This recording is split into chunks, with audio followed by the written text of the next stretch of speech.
Assalamu alaikum. No, a no, I mean no to state police is a yes to RUGA. And whenever I put that forward in a public forum, everybody go crazy. Ah, these are two different policies. These are two different. I know, but there are two different policy him at one direction. So, and that direction is to the individual, the citizen. So as far as I'm concerned, they are not, or as they say, mutually exclusive.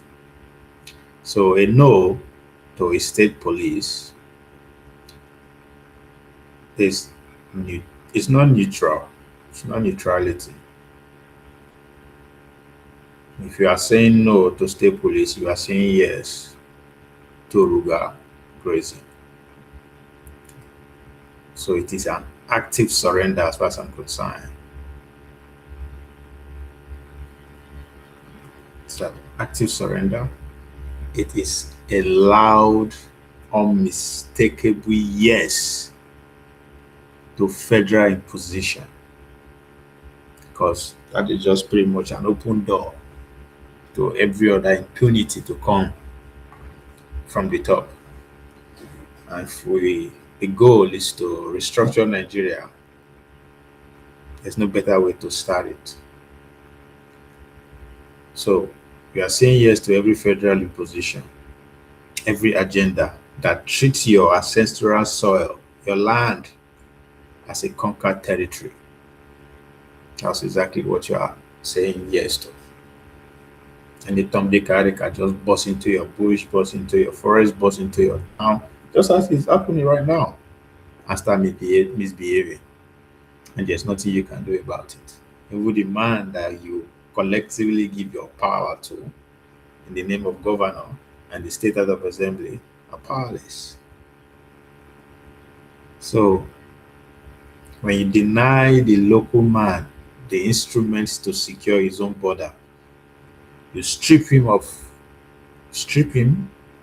naked, strip him naked before the encroacher, before the intruder. You are telling the nomad with his cattle, that's what you're telling him, that they can just roam around and do whatever the fuck you want, as it's currently happening.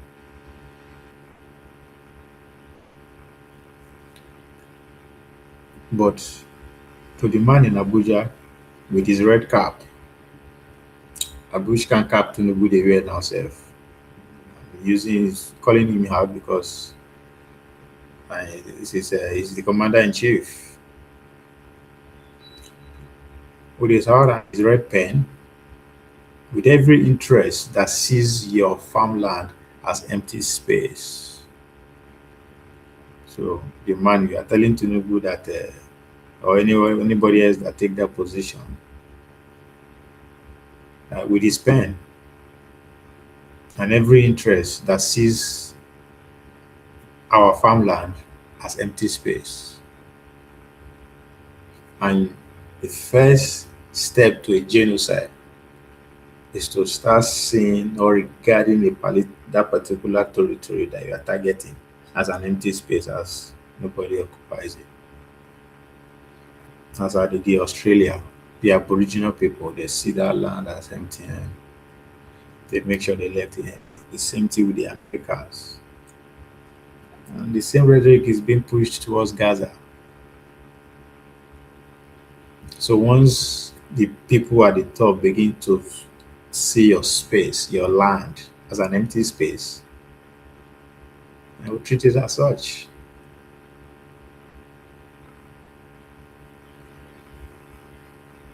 So because we have no gates, we have no guards, our threshold is open. RUGA is not just one failed program. It hasn't failed yet. It's been muted. It's been put on the back burner right now because the commander in chief has no interest. One day, somebody who will use it at his campaign slogan, take power, and Riga will not. Riga will Riga will become successful. It's a model. It's a philosophy that says your land is negotiable. That your farms can be designated as a grazing reserve. I mean, these are not conspiracies. They are happening before us in our own time, in real time. That was the conversation, the debate that dominated the last 8 years of Buhari administration. But we seem to forget easily just because there are so many things that distracted us. Because we have another man as president, which we don't like. And we forgetting the fact that na turn by turn. When it reach their turn, they put it as their logo, their campaign logo, and there's nothing you can do about it. So it's a philosophy that says your land is negotiable, that your farm can be designated as a grazing reserve, that your demographic change can be re-engineered or can be engineered from the center. Watch helplessly. Man, that's exactly what is going on.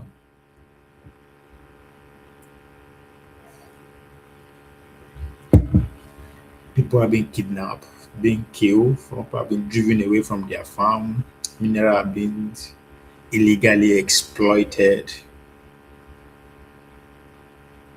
And what can we do? Nothing. Because the man in Abuja decided to look away or is not interested. So without power to police our own domain, how do we say no? With petitions, with press statements, with hashtags, why the cows on our yam beans, where they eat our cassavas, our yam, our crops. Proximity here is very important. Proximity is everything in this game of power. The more power is closer to you, the more you feel the weight of it. The more you are closer to power, the more you get the benefit of it. Either way, it's all about proximity. The closeness to power is very important. The man whose feet touches the soil must be the one who hold the authority to defend it.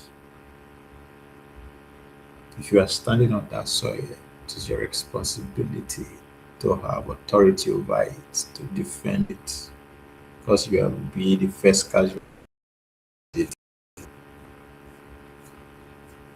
So our feet is still in our locality, so it's upon us to hold the authority to defend it. That's why it's very important and compulsory that what should have happened yesterday, it's not too late for it to happen today, which is the police.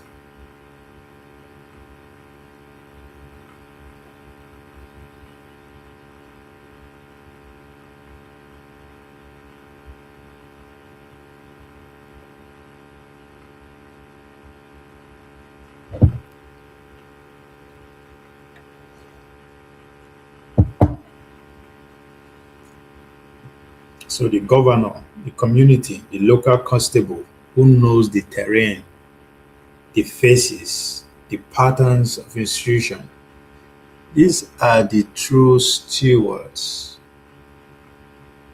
that we need. A distance police command in Abuja will always arrive too late or a little bit too late. So and understand even less. You don't live, how can you tell what is going on? That's why I said stop voting for the people who don't live in the same locality with you in the first place. If your local government councillor doesn't shop in the same mall, go to the same school, play on the same playground, smell the same gutter you are smelling, there ain't no point in voting for that kind of person because he or she will never understand what goes around there. You cannot claim to love your land and then refuse the only real mechanism that allows you to draw a line and enforce it. That's why I'm totally support of state autonomy. And I'm just not just looking for state police. I want to have my own way of governance, way of educating my people, way of doing trade, social economy. I mean, every aspect of life, we should have control over it. So I design it according to the people there. Not be, shouldn't be factor anybody else in it except necessary.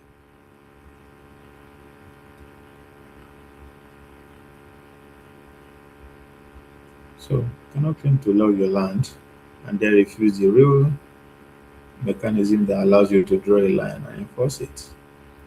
You cannot call yourself a son of the soil while surrendering the staff of authority.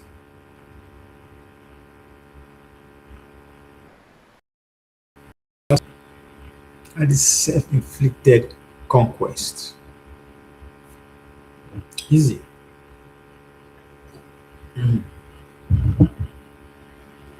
So the table is set. The question is very simple.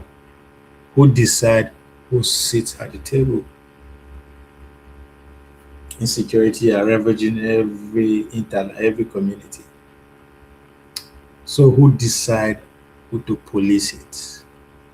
Who decide who to police our farms, our neighborhood, our way of life? Who decides that? That's all. Is it the man who owns the land or the man who merely covets it? The choice is yours. But understand what your choice truly means.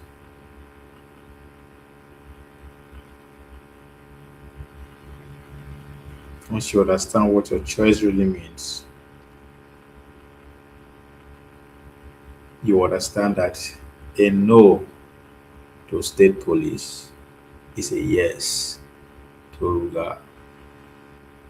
Because when you surrender the power to police your own land, you invite every dissident voice, every distance position to sit at your table and decide who eats instead of you. Don't forget, proximity is pretty much sovereignty. Defend your threshold or lose your home. That's what is at stake. Let's listen to Frank Tieti take on this. Frank Tieti.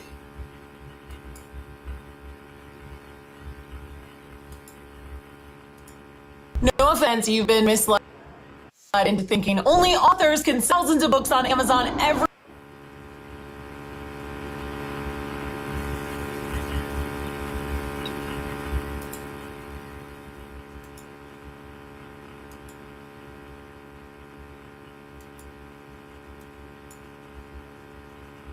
Watching this weekend, I'm Sumner Sambo. Next is the naughty issue of state police and the remarks by Peter Obi, presidential and Nigeria Democratic Congress calling for the implementation of state police to be postponed until after the 2027 general Will election. be Now, spending this warning money, that the or this proposed is security still the structure platform could be of this. vulnerable to political Anything manipulation we if introduced had to without be included. adequate safeguards. Now, Wednesday, the Senate had Among all passed the a argument out there, constitutional amendment Obi seeking own has to been pass state singular, police across of the course, country, for a just like the House reason, of for Representatives. their own In a statement audience. on Friday, Obi describes the Front passage of the for the bill by the agenda. National Assembly as a significant milestone in Nigeria's search for solutions to insecurity, noting that many Nigerians had long advocated the decentralization of the policing system in the country. He says Nigeria's size, diversity, and security realities make a highly centralized policing system increasingly difficult to sustain. But the former Anambra governor expressed concern about the manner in which the legislation was sensitive constitutional amendment, broader consultations, and public participation through public hearings, which didn't happen. Obi says the push to enact the law without proper legislative procedures and safeguards fuels suspicion among many observers about the political motives behind it, noting the possibility that governors could deploy the institution against political opponents. Now, the People's Redemption Party also cautioned against the planned establishment of state police, arguing that the administration of President Bola Tinubu lacks the credibility and public trust required to undertake such a major restructuring of Nigeria's policing architecture. Well, to help us understand the issues, we have joining us now in the studio Frank Tiete, a lawyer and executive director of the Citizens Advocacy for Social and Economic Rights, CASA. CASA is at the forefront of promoting good governance, holding government agencies accountable, and promoting human rights in Nigeria. So glad to have you. Also, thank you so much. Frank Tiete is Arise News analyst. Thank you so much. My pleasure. And so let's take a look at this state policing debate now. There's been a hit at the National Assembly that although the law is good and all of that, nonetheless, a very critical component was bypassed, and that is the issues of public hearing. Could this have, been taken off the table by the National Assembly, or is it the urgency of the situation that's making the executive to join out the National Assembly to just say, look, let's just have this bill passed swiftly? There is no legal provision for the mandatoriness of public hearing before a constitution is amended. A public hearing could be at the discretion of the National Assembly, that is the Senate or the House of Representatives, with respect to certain bills it wants to enact into law. But with express provision as to the amendment of the Nigerian Constitution, there is no compulsory demand for public hearing. Even though public hearing is not too late, even after the harmonization of the bill between the Senate and the House of Representatives. But it's, legally speaking, it's not compulsory. I think that we should side of commending the swift response by the National Assembly on the matter of state police that has been on the table for a long time. All through the years of President Muhammad Buhari, as a privileged commentator on this platform, we kept on reminding the All Progressive Congress leadership, government of Buhari that the campaign promised to establish state police. We're fortunate in the human rights community to have the Tony Ojukwu panel on police reforms that was set up by former President Muhammad Buhari that first recommended the establishment of state police. We kept on reminding that government to take a step. The government refused to first acknowledge to the white paper that was produced, and then it failed to implement the provisions of that particular white paper. This president, however much people like us criticize him, as governor. What that Frank Tiete is saying the obvious, if not sad on his own part, sad that is we have the intellectuals, per se, the so-called cosmopolitan, the so-called political animals, have successfully divided the country. if you pay attention very well to the people who are opposing this bill now, were the loudest voice during Buhari era that it should implement state policy. That's exactly what Frank Tete is saying. There was the call for the Buhari administration to actually do what is about to happen now was very loud. Was loud by the same people who are saying no. Why? Because they hate the president. As if this law are made for the president. Yes, they will take advantage of it. They ain't going to be there forever. But most importantly, it is beyond the individuals in our political office currently. Just because we do not live beyond our own lifespan, we are projecting it on everybody. As greedy as there's no difference between those people and the people in power. They only think about themselves. Of Lagos State harped on the need for state police. He has become state president. I've taken it personally and on behalf of my organization to champion the campaign for state police by this president. And if the president has given the gusto to the National Assembly to have state police amended to the extent that we have made this progress, I think we should be talking about a recommendation, especially when we are faced with the initial crisis. I think I that's what we think should we be have doing. The matter has been AI robots or human robots by the name Dr. Rudolph. He only disappear.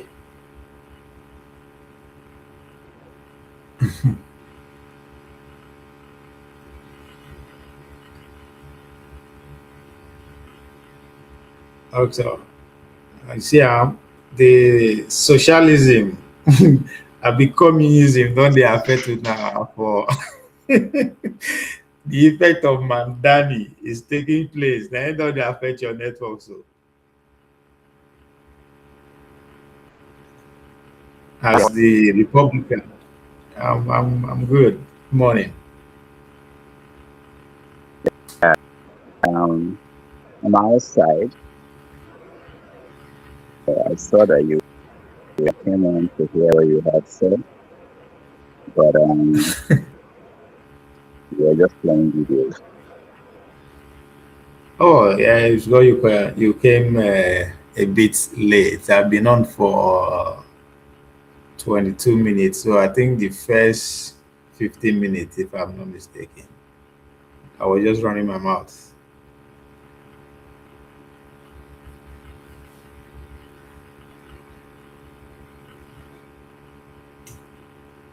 Okay, your network is still. You see, I thought you live in the greatest city in the world.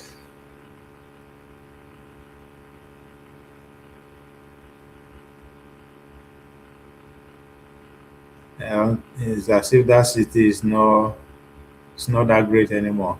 Wonder what happened. Because even it don't even take why I hear you talk Can you about hear the me? great city. Oh yeah, I can hear you now.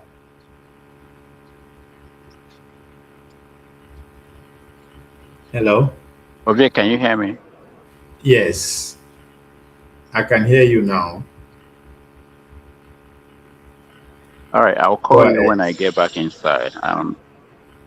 Okay.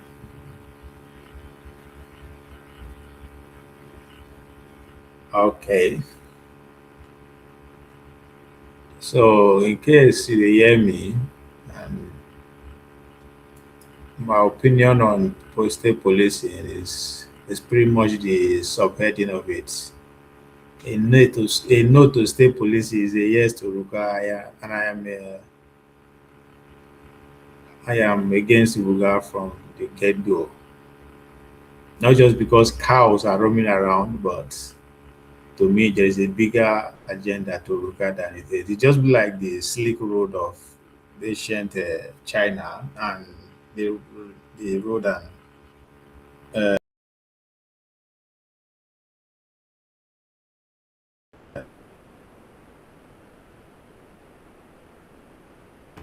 So even though China one is flown as a commercial road for business, trade route, and all that, but then what? What next? So the RUGA from that perspective, the RUGA is also a mechanism to take over the country, and I'm not against them for having such a genius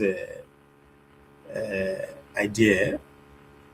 I just that I figured it out, and the best thing I can do is to oppose it, to fight back, right? So, and if I'm in a position too, I will do the same thing. The same thing from the prism of taking over the country.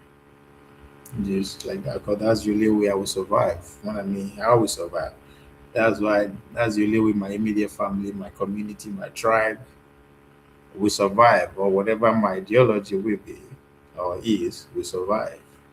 You know, even though it's not going to, no matter how I continue to survive, we're not going to survive forever. But I'm just being human, like every other human. So what's the Hausa Fulani or the Islamic State, whoever that's responsible for Ruga is out to achieve? I commend it. It's a brilliant and ingenious idea. As an easy way, as a soft way, soft power way of taking of colonizing people, and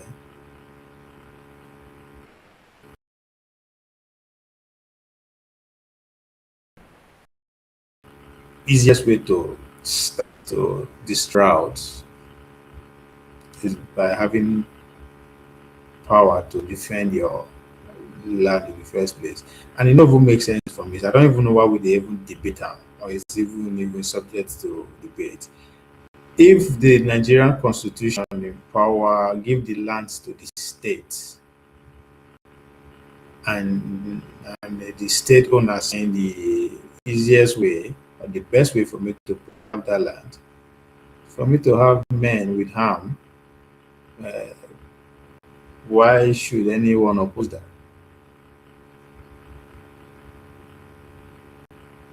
But again, as I've earlier said, the opposition is coming from the place of political aids, which is unfortunate our own in our generation, because we know like this government, whatever policy that is bringing is it's not because of people's interest but for personal interest, as if that is not what being human is all about. So, and I'm saying that from the point of view that regardless of who is in that position, he or she will always be viewed from that prism. Buhari was there, and the call for state policing was loud in the southern state like say tomorrow no day. Now Buhari is out. We have a president who is from the south who wants to now implement what we all have been calling for. No, because he will not like how he's going to take advantage of it. No, he should not implement it. So that, I mean, who are we? So that's the dumbest idea. That's the dumbest position the technique where I don't see in recent time. Now, state police we need. Bola Tinubu will not be the president in charge of all the state forever. No, the governors that we don't like. But most importantly, police don't exist just for the governor to use alone. Police is for everybody. If you have a dispute in your community that has nothing to do with the governor, the police will take care of it. People don't think about that. Now only, and it is because we are in an election period. As I said, in a way, I don't blame people with the opposition, but they just be stupid. Because it doesn't matter how or when they implement them. And if people who implement that will always take advantage of it. And who are those people implementing it? Is the politicians. And I've said it this time with that number. Politicians are the only group of people in the world, only industry in the world that the players, the two opposite teams come together, write their own rules and regulation. That's why when the protests for against the electoral act was going on, I said, no, they're wasting our time. These are the Nadia rules. Are you expecting them to write rules against themselves? In as far we don't have a neutral organs that provide the rules, this is what is going to continue to happen.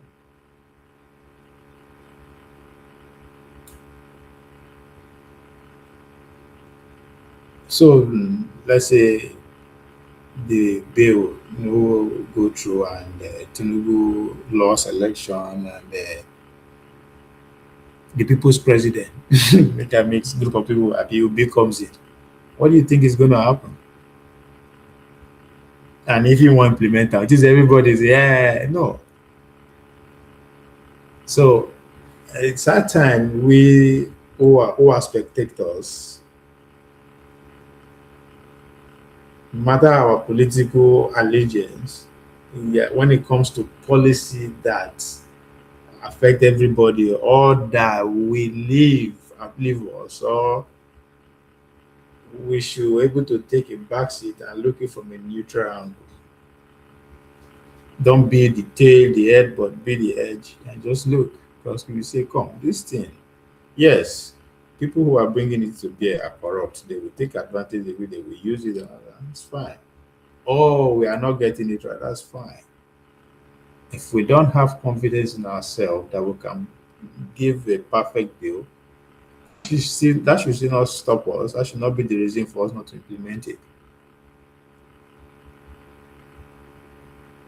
The only thing, what that means is that we don't have confidence in the next generation. The job is to come and improve on it.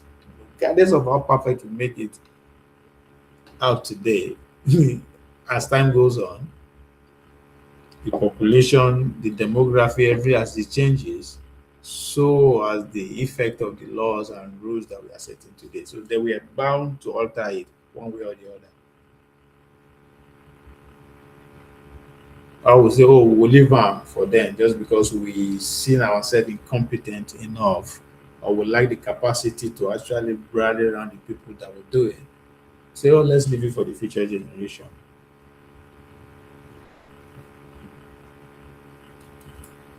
It makes no sense to me.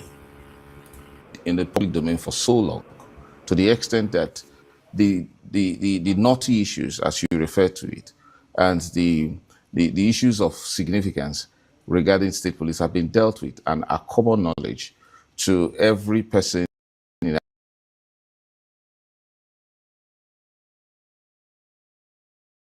there are fears, but we still have a different layer of legislation coming after the bill has been enacted into law. And state House of Assembly will have the opportunity to enact various laws for the establishment of state police.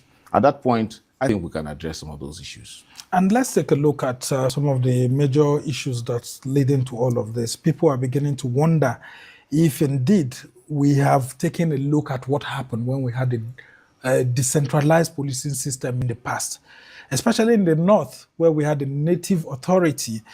So many emirs then abused it and used it to witch hunt people against them. So that's the fear that this time around, if the federal police has been said to be abused, why won't state governors abuse it? So if the federal government has monopolized state policing according to critics and they are using its opponents, of course governors have to do that and all of that. So if it happened in the past when we had a decentralized policing system, where are the safeguards? And then how do we ensure that the governing party does not rush us into the state police bill to use it as a cheap political tool to win the 2027 general election when these issues have not been properly aggregated? Even though I think that this this particular issue you're bringing up has been overstretched, I would say, we're missing the point. The point is that the reintroduction of state police is a response to a situation that has never existed before. And I see it from the sense of being responsible as layers and levels of government than this over politicization that we're giving to it. Because it amounts to unnecessary politicization when we only think about what governors will do about it, forgetting the responsibility political players, from the president to governors and members of the state and national assembly, have to do in terms of providing security for the people. So I will not dwell. That's just the point I'm making. It doesn't matter if you hate Tinubu or you love Tinubu. This is not about Tinubu. This is not about governor of your state. This is policing. Yeah, yes, it has layers. You have to look at it from every prism, every angle. Not that. Why would we see? We dwell on. We can't spend much of our resources or time to dwell on issues of, what has not yet happened. We can't fear what hasn't happened yet. Rather, we see our country falling apart because governors don't have a responsibility for policing. So the goal is to give the people at a closer level, at the state level, the responsibility to police themselves. We have seen the failure of central policing, not necessarily because It's also an opportunity to shut the governors off, or because every little thing that happen within their domain that has to do with security, they say, "Oh, we don't have the executive power. Oh, yes, we are chief security every time, but we cannot do anything." Da da da da da. So give them their police and see what they will do different. as a concept it hasn't worked. But we cannot, playing this, approach to federalism, federal system of, if you have the federal system of government, saying that there should be levels of governance, there should be tiers of governance. That is, let's have federating units. Is it because we have 36 states? We once were just 3 regions. At that time, you're referring to native authority. Before it became 4 regions, and then we became 19 states at the time where I actually became conscious, student of the Nigerian politics. We wish that governors took responsibility for policing. Yes, I've been schooled by my friends, personal friends of mine who lived through those times of native authority police in the 60s, and then I shared times with other senior policemen who actually told me how much central policing worked for Nigeria at that time. I mean, I was reminded of how effective the mobile police system was, to the extent that the military felt threatened, and that it was actually the goal of the Buhari Diagbon regime at that time to dictate and to reduce the effectiveness of the Nigerian police, because it was actually very effective under some. I've actually heard that. I shut down the powers of the police. I received a lecture this afternoon from many of my friends, especially in northern Nigeria. I don't have to mention their names. And then with 7 policemen, and I was living with this 1992. I knew when mobile policemen showed up anywhere in Bendel State, there was peace. It didn't matter how much of the how the riots were organized. Yes, it's not as if central police was failing, and it's not as if we are discarding central. Different spectrum of insecurity that is, threatening to destabilize and destroy this polity, which is unacceptable of irresponsibility. We've warned against this. Why? That you cannot give political power to one man called governor by 2, 3, 5 million people, and then the man is helpless in organizing means to protect them. That is hypocrisy and failure of governance. And then you claim to operate federalism that you copied from the United States, whereas the United States has state police, has city police, has town county police, town police. Why? So this is the first time that I am agreeing with Frank Tete in total. 100% agree with you. This is the very first time. I always sound like a noise maker, but at this point, it makes sense. I'm in agreement with them.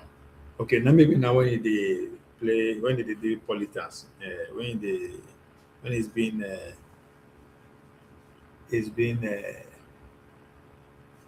not been bipartisan, and they don't run nonsense. But this one is on point. First,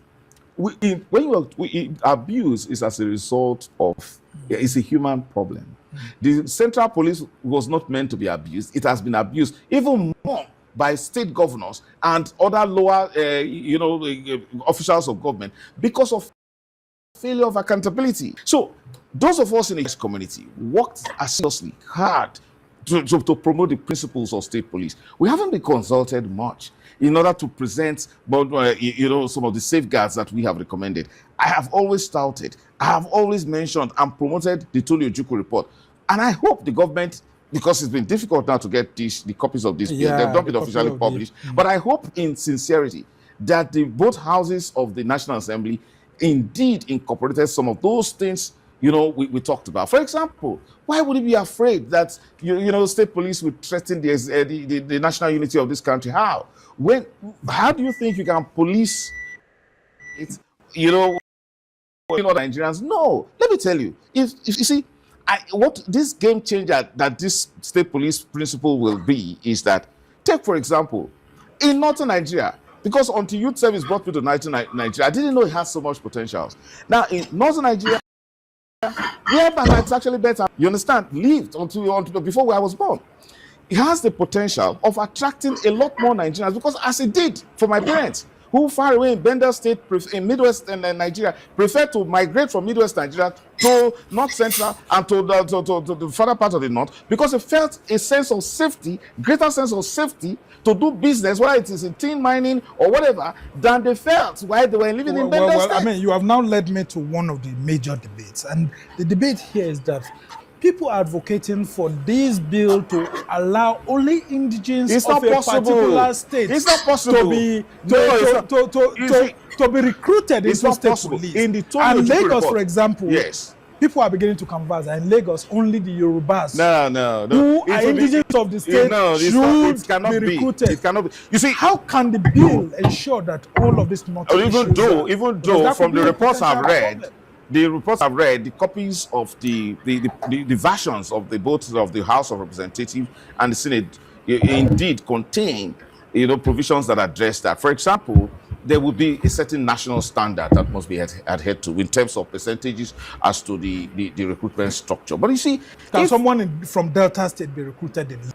Look, Anambra be recruited Kaduna to serve? Yes, because some people are saying that is only. In the Tony report, there was a recommendation. With a stand, any person who has lived in any part of Nigeria for a certain number of years is qualified to apply and be admitted into such a state police force.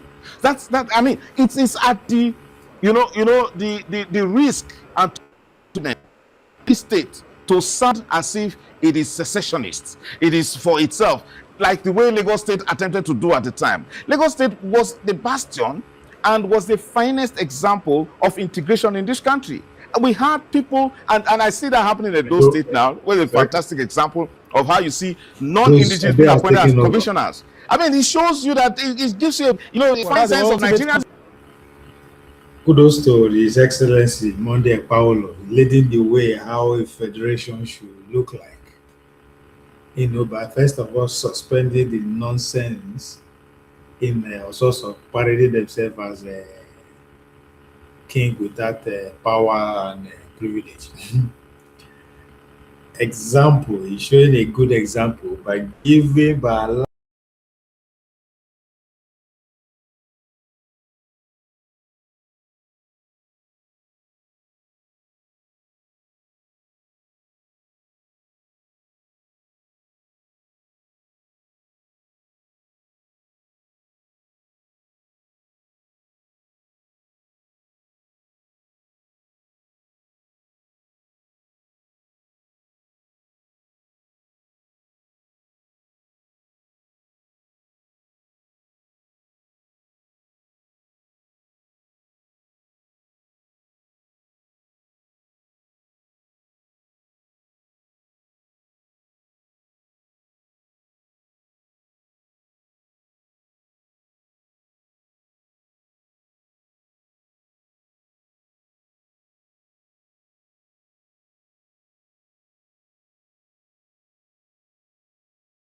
because it is that we know in principle the factor principle applies to government into the federal civil service. So going to appointments into the current federal government, you will see that the president who is in power uses his clout to actually bring more people from his own ethnic region into government, and that's the fear that governors will if they go against the national unity of this country.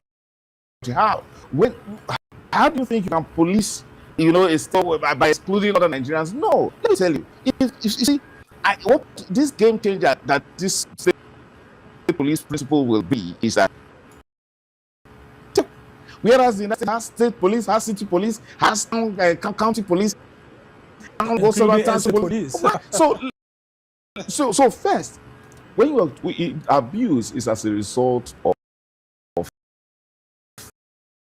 it's a human problem. Central police was not meant more by state governors and other lower,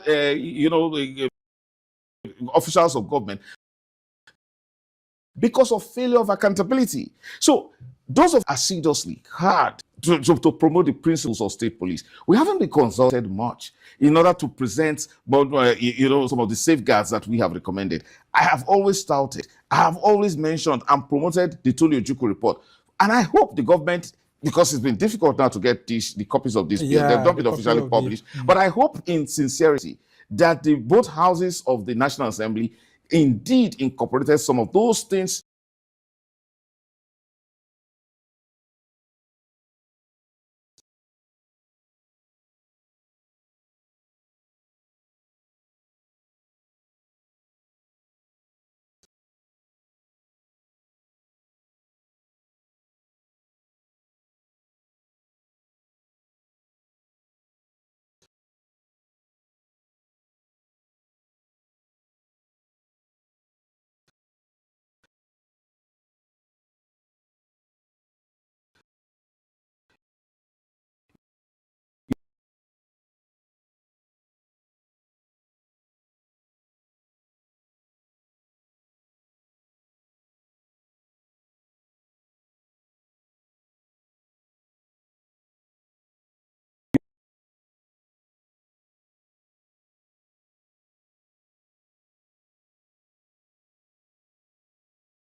how do you think you can police, a state, by excluding? Let me tell you, what this change that this state police principle will be is that, take for example, in northern Nigeria, because until youth service brought me to 1990, I didn't know it has so much potential. Now in northern Nigeria, you lived until before we are born. It has the potential of attracting a lot more Nigerians, because as it did for my parents far away in Bendel State, Midwest, prefer to migrate from Midwest Nigeria to North Central, a sense of safety, greater sense of safety to do business, whether it is in tin mining or whatever, than they felt why they were living in Bendel State. I mean, you have now led me to one of the major debates, and the debate allow only individual states. It's not police. in the I'm beginning to converse only the Yorubas. No. Who are indigenous of the state should be recruited. It cannot be. You see, how will ensure that all of North even though reports I've read, the copies, the versions of the both House of Representatives indeed contain, provisions that address that. For example, there will be a certain national standard that must be adhered to in terms of percentages as to Can someone from Delta State be recruited in Lagos? Why not? Can someone from Anambra to serve? Yes. Because some people are saying that it's only the locals. In the Tony Ojukwu report, there was a recommendation that with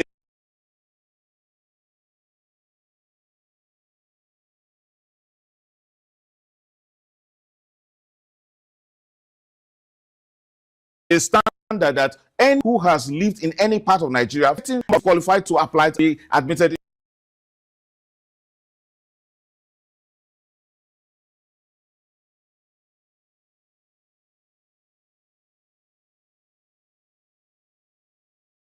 into such a state police force. That's that. I mean, it is at the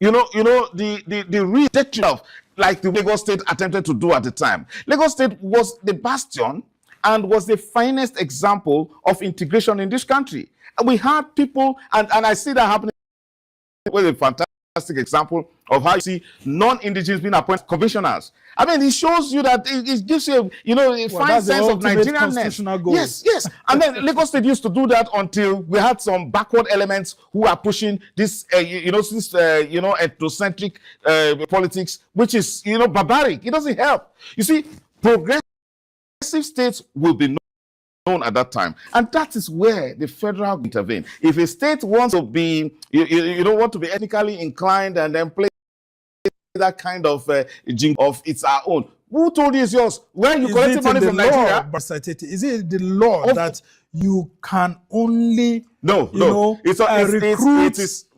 Nigerians? No. Because that's where people are afraid. The principle of localization of state police is that those who understand the local circumstances are better able to police, and it is not about giving police to the people of that state. That will now be a recipe for the disaster and the destruction of Nigeria. Who is advocating that? And it will be utter foolishness to do so. And then the bandits will have won, because they will have torn what a civil war couldn't achieve. The bandits will have achieved it so easily by giving people that is unacceptable and unthinkable.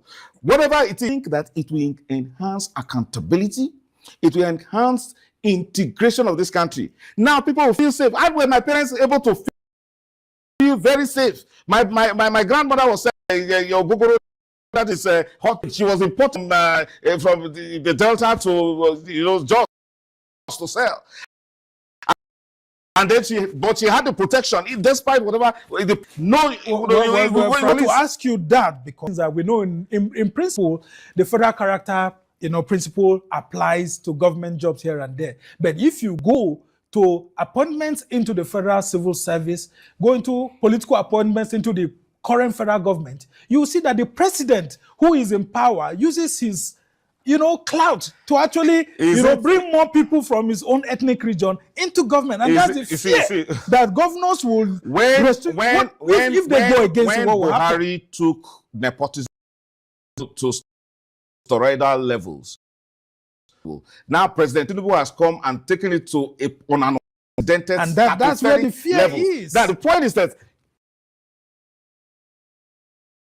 I just created simple product videos for all these different products using Veo, Nano Banana, and Airtable. No API keys to connect all the models right into Airtable. You don't need to start with professional.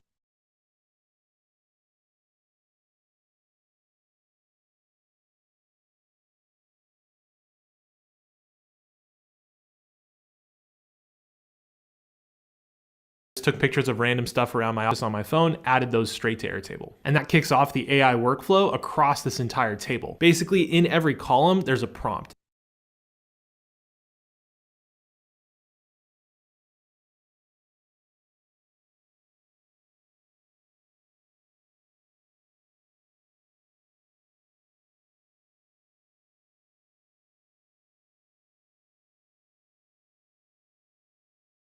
How much, nepotistic tendencies, federal appointments. We haven't do that. But you see, this is not about sharing political, what I call the political gains or the spoils of war or spoils of politics. Or giving job to the boys. Rather, this is the existence of your people. You have been elected governor and you have people coming all over from this place, killing your people, and can't do anything about it. So it's about what is your you want to favor. So police job is about sharing resources. Police job is to safeguard your people, show that you are a responsible person to protect your people. All right. I mean, I want sleep when they cannot, wake up the next day with the assurance that they can protect the people that voted them into power. Just as we try to wrap up, I'm still insisting on this issue because that's where we're going to have major problem with the implementation of this law. If you go to the state vigilante groups that are state governments, I don't think you will see anyone who is not an indigene of their state. In the Amotekun, all of that, vigilante groups being set up in different states in the north and in the south. Hardly would you see someone who's not an indigene in the state being given, because they feel it's a means for political empowerment. Look, and that's where the fear lies. How can they ensure that those provisions are tightened in such a way that state governors do not use this as room for political patronage? The National Police Council or the State Police Council or Commission, National Police Council, and they will have state police service commissions and all of that. They can deal with that. Okay, I've referred to the fact that there are laws that are yet to be made, especially by the State House of Assembly when it's all to be enacted. But let's get one thing very, very clear. The standards of every form of state police formation or force. Now, you to raise the issue of character, to represent. Yeah. And I say to you that the standards, I can easily very wrap here. See, you can't collect money from the federation and not abide by the standards prescribed by the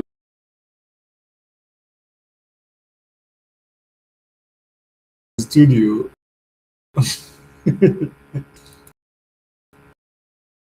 Why Frank Tete they swear like that? Yeah.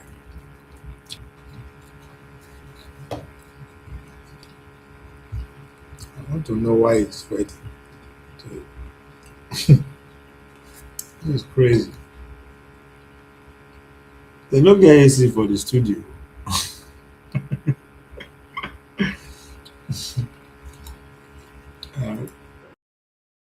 In the way state police is opted. Perhaps funds from the state will be deprived if they go against that. I mean, I want it to sound like a record when it seems as if that state police will be counterproductive. No, it will not. Rather, it will enhance security of Nigerians. On that basis alone, it's for us to commend this move at the National Assembly and by this president that is so highly criticized. But on this move alone, it shows that he is consistent, he is able to achieve it, then he has done much more. Except there are nefarious, reasons, underlying reasons behind this move. And that's a criticism. I don't see any. To get a quick political win ahead of 2027. If he could do that with a central police, if he could do that with central police, why would he need a state police? State police that we have canvassed for the past 40 years and no president has done anything about it. It's now that one presidential candidate thinks that he has a monopoly of morality. We're talking about principles. We're principle of federalism that a state must have, a state governor and a state house of assembly must have a responsibility and the powers with the functions to protect their people. All right, all right. Very quickly before you go, I'm talking of the other provisions that have to do with establishment of state police. That the FCT will have its own police service under the supervision of Minister of the FCT. Yes. I thought that the Nigerian police or the federal capital territory, but now that the Minister of the FCT will be allowed to establish a police, I don't understand. Whenever and wherever there is power given, donated by the Constitution, be a commensurate responsibility to enforce such powers. So there is nothing wrong if a minister that's pretending over the FCT has the statutory responsibility. Shouldn't the IG just, be in charge of the territory? No, as it currently is at the moment. The issues of because this is a federal territory. You forget the issue. Jurisdiction is not only territorial, but also with issue of subject matters. Okay. So when you have a federal police, there are some things that might be too in the federal police to deal with, but left to either state police to deal with, or municipal police force to deal with. A direct subject matter police to deal with. But the federal police will deal with that. For example, you can tell a minister that I can't enforce law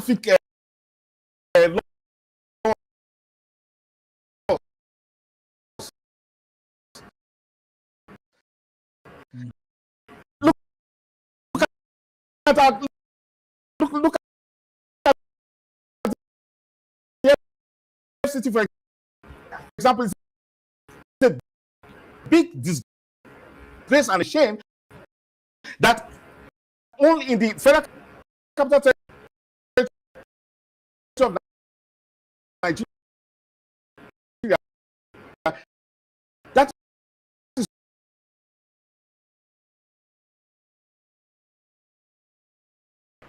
You have always been passionate about this state, and now it has I come to see the light of the day. dedicated my whole birthday lecture on by Professor Adeni on state police. Yeah, I mean, and with all the generals and all of them, right here in the Transcorp Hilton. Yeah, and I've been And reading some personal criticism, from Peter Obi. They are saying that when he was governor, he also abused the federal policing system.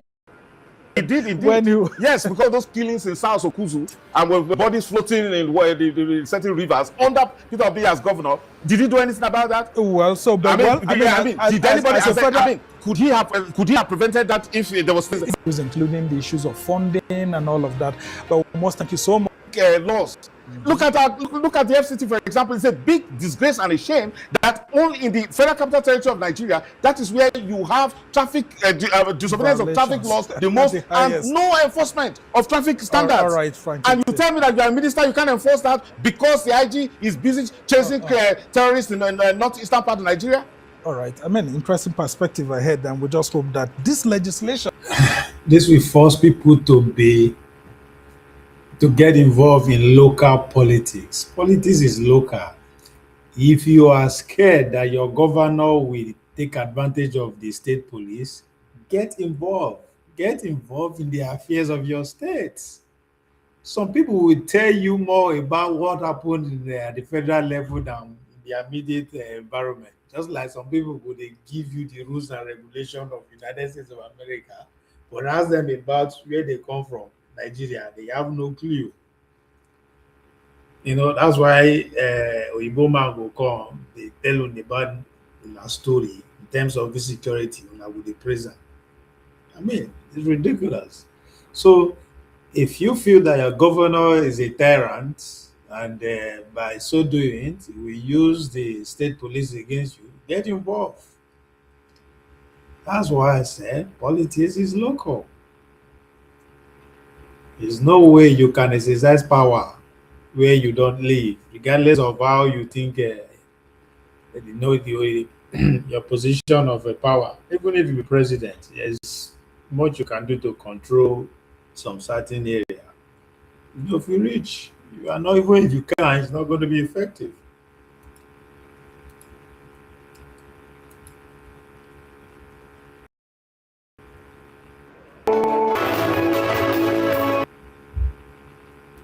Nigerians look forward to the takeoff of the state policing structure, and the debate continues on the matter.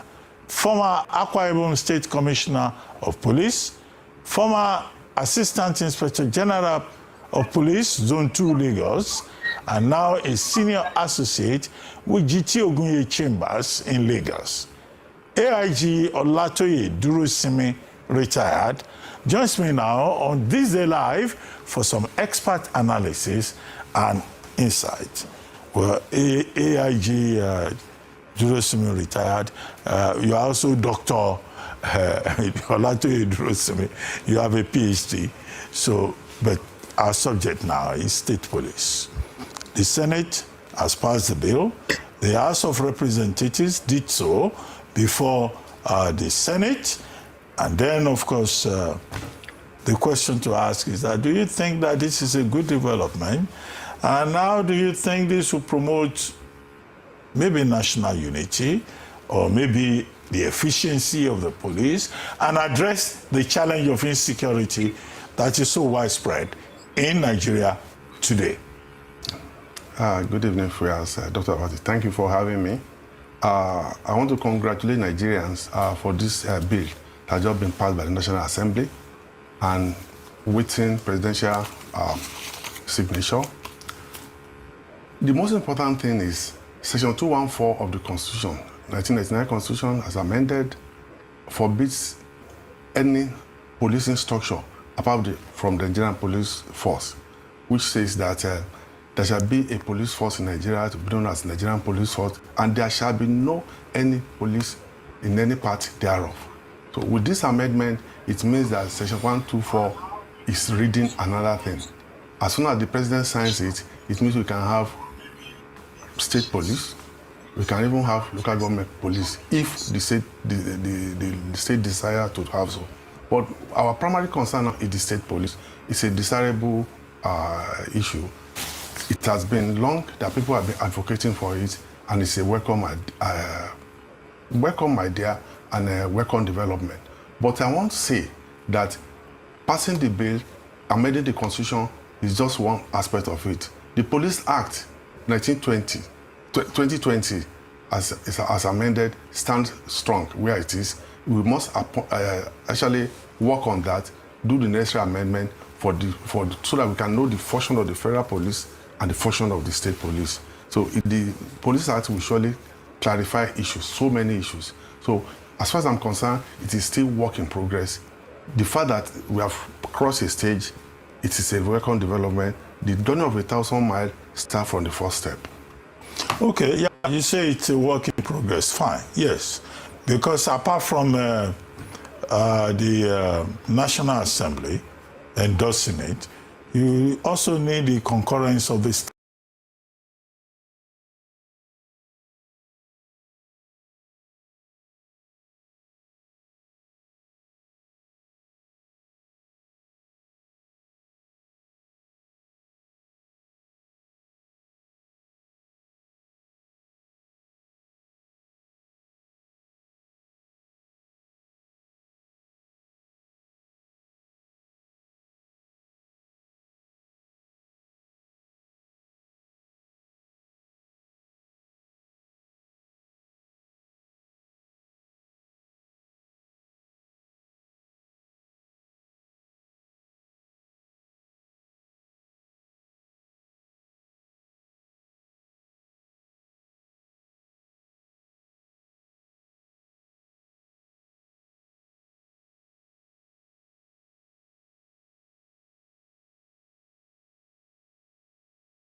now we are hearing service.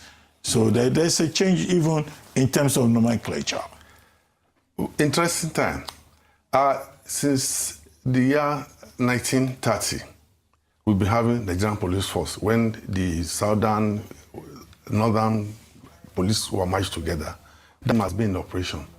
As far as I'm concerned, the force has nothing to do with the efficiency of a force, of a service.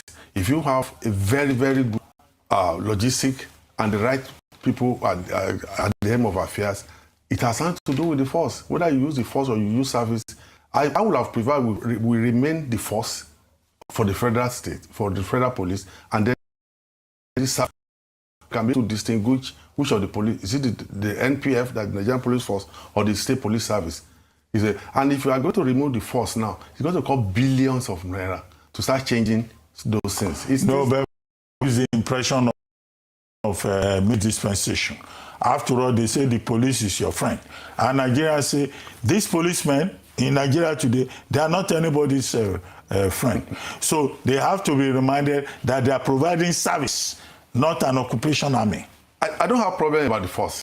What matters is give the police what is necessary. All the logistics they need, good welfare package, good medical package, police form for you. So you add force or add another thing. But what I'm saying is that there must be a clear nomenclature between the state police and that of the federal police. If you are talking of the Nigerian police force or the Nigerian police, it's even Ogun State police. Because I don't want a situation whereby when these two organizations come into operation, there'll be one problem or the other. We must make it clear. And that the moment what happens when Nigerian police force go abroad to work? Nobody complains about them. They will work around the clock and they get commendation. But when it comes home, it's another story. Because I want to believe what is necessary, what is world-class performance. What should we state police in Nigeria? Now that everybody is discussing it, it's about abuse. Now, the Senate, in passing the bill, was saying, okay, we have provided guarantees to prevent abuse and all that. How do we prevent abuse? What is the guarantee that professional politicians will not use the state police to hound the opposition and to intimidate those whose faces they do not like? Well, from what I've read so far, I've seen some safeguards. One of those things, the law they are passing now at the national level, that is at the constitution, is that when a governor gives an order to a state commissioner and you know that it's manifestly unlawful, he can freeze that order and then inform police council. Anyone that wants his sort, police try to make sure that they follow the constitution, that we are loyal, hold our allegiance to the Nigerian constitution, not to any governor or even to the president. Yeah, but is that realistic? Is that realistic? Professionally, in a country where is the governor who will approve funding and all of that, which police commissioner in the state who was appointed by the governor based on the recommendation of the state police commission and the House of Assembly will be given an instruction and he will say he will. One of my main issue with all these media houses is that they are more of a gatekeeper for the power that be there. Well, that's no longer in news, but it's becoming obvious by the day. They display their disdain for the average Nigerian. Human being has two traits within them. Everybody has the ability to do good and ability to do bad. Circumstances, situation, everything inform which one take the front of action. Abati and Code's job is to constantly stay within this prism to be the one to inform the general public not just what is happening and give opportunity for experts to come in and tell the people how to organize themselves, but rather they are not even seeing Rather, they are shifting the public attention, the public views away from that. They are codifying and intimidating the people towards against their own interests. The fact that the government, the man in power, will take advantage of the state policing, what are you supposed to do? It's a normal. It's not. That's not. It's not out of the ordinary that a governor in position will do that. That's human traits. But how do we put it in check is what we should be talking about.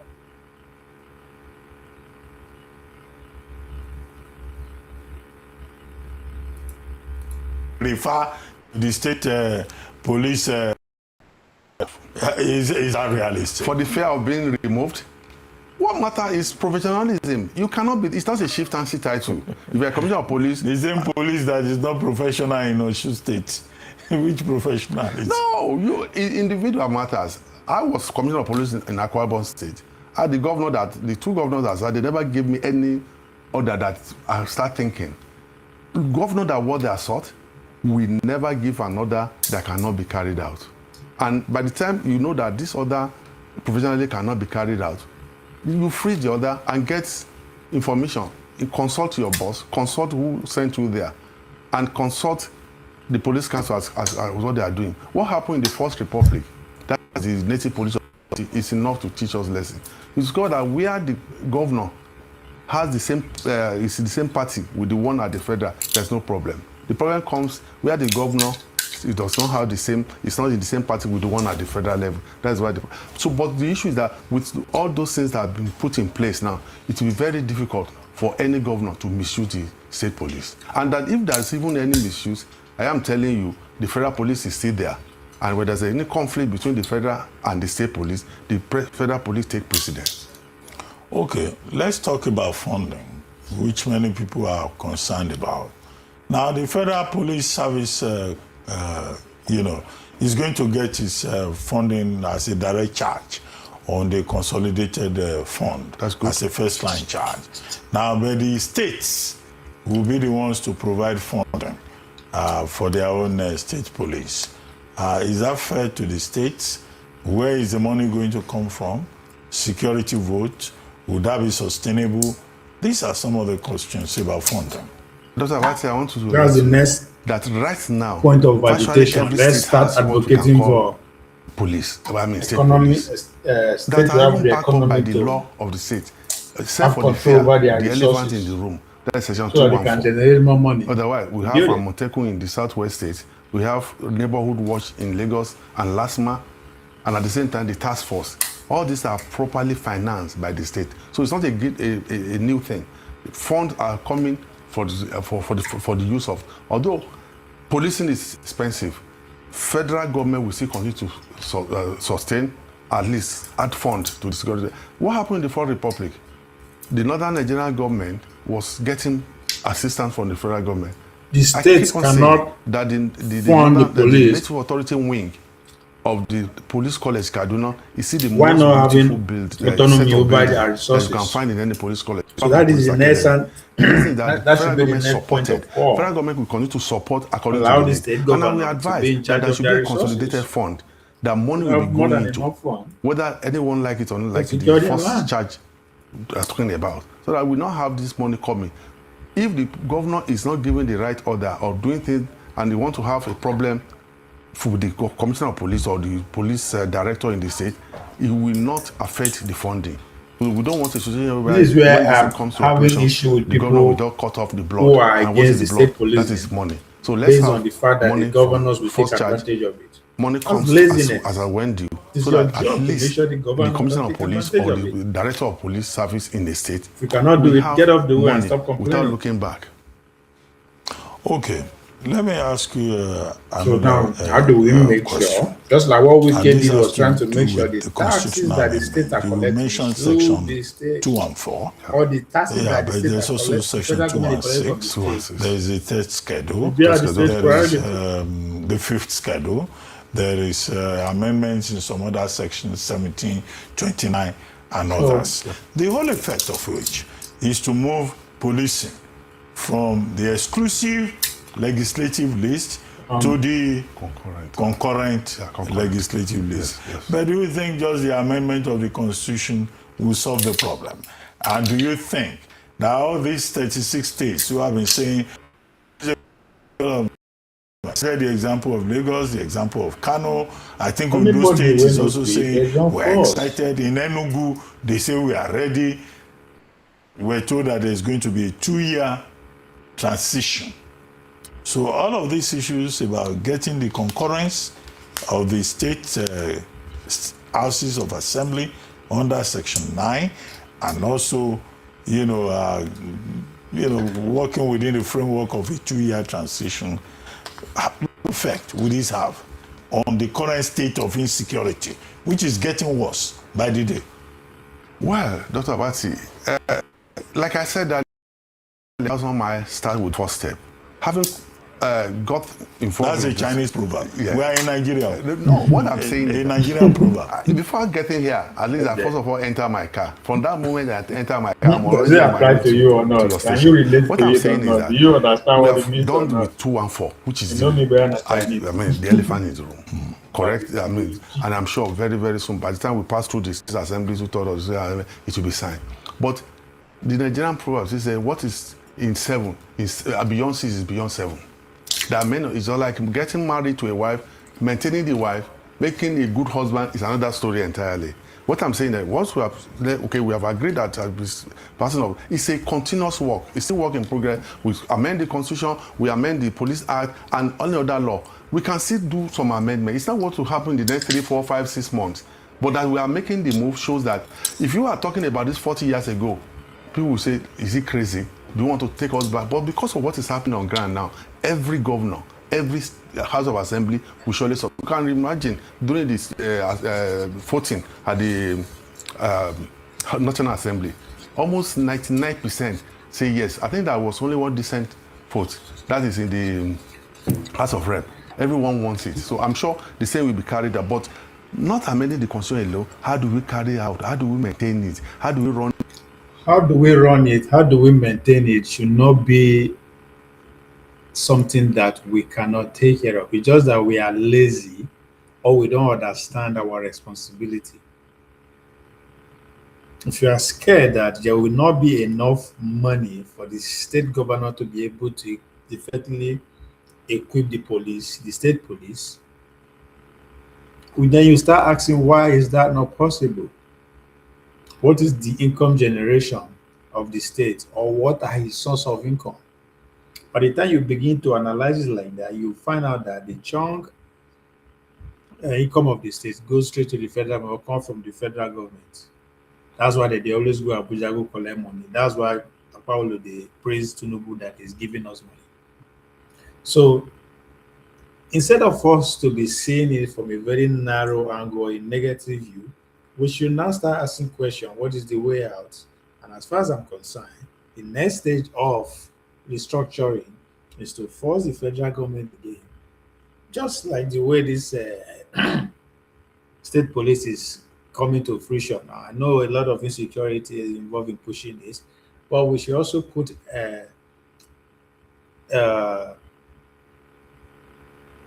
resource control on the table. In order for every state to finance and equip its or state police effectively, it has to be able to control the resources within its state 100%.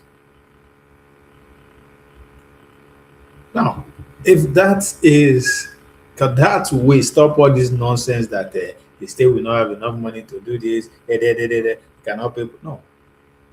It is because the state governor also don't have the 100% autonomy to extract and utilize the resources of the country, of the state. Just like the way they keep complaining about the security of their state, they don't, yes, despite that is on paper that it's chief executive of the state, they don't have the power, they don't have the direct influence over the police commissioner, everything has to come to Abuja, Right? Now, with this passing of the bill and eventually going to implementation will take care of that automatically. If every state had its own police, no state governor will be making excuse that, oh, I don't have the direct control over my police commissioner. I know the excuse will shift from that to there's no money. Why the police will be complaining that, oh, this is why they could not get to the crime scene on time and have the necessary gadgets and all that. That would be their first point of excuse. And of course, I expect the governor of the state to back them up. Oh yes, we don't have enough money. Oh, the federal government has not released our budget. Add all those kind of nonsense, right? And they will be valid. So it not depend on us, the citizen of the state, to start that journey again and start conversing and start advocating until we get to a point whereby it will be inevitable for the federal government to release that ability and power and capacity for them to exploit their resources for the well-being of the citizen. That's how democracy works. That is how the system is designed. You have to fight for at every stage. The citizen have to put up a fight. It is not normal, but that's the reality of where we are. Candor, you say Ovie. What are you? Make I see with you. Ovie, your customers are not happy with you. We're not happy with you. Show today, no show after weeks. Why you they do like NEPA? I mean, you want make with John band A? I just want make una step up the finance. I bring money. No, on a more serious note, yes, I understand. Just that at the same time. So my attention was kind of drifted towards listening and learning instead. The world is changing, so I have to also pay attention. So most of the time, once I set up to come online, then you just see one subject or one topic just come up and take that. So I get it. I'm not as punctual, but if you promise that you could come every day, I will be there. Can we have that agreement? I have 5 people watching right now, and I don't get up to 5 likes and share. See, so once you promise to do your own, play your own role, I will play mine. So, before you accuse me of not being punctual, that I'm acting like NEPA. How many are you playing your own role? Have you like and share? So, but yeah, I go there. I don't know. Most of the time I wake up, I will be called between go make money or come make noise. And trust me, 19% go make money wins. So that's another excuse to give. Just like now.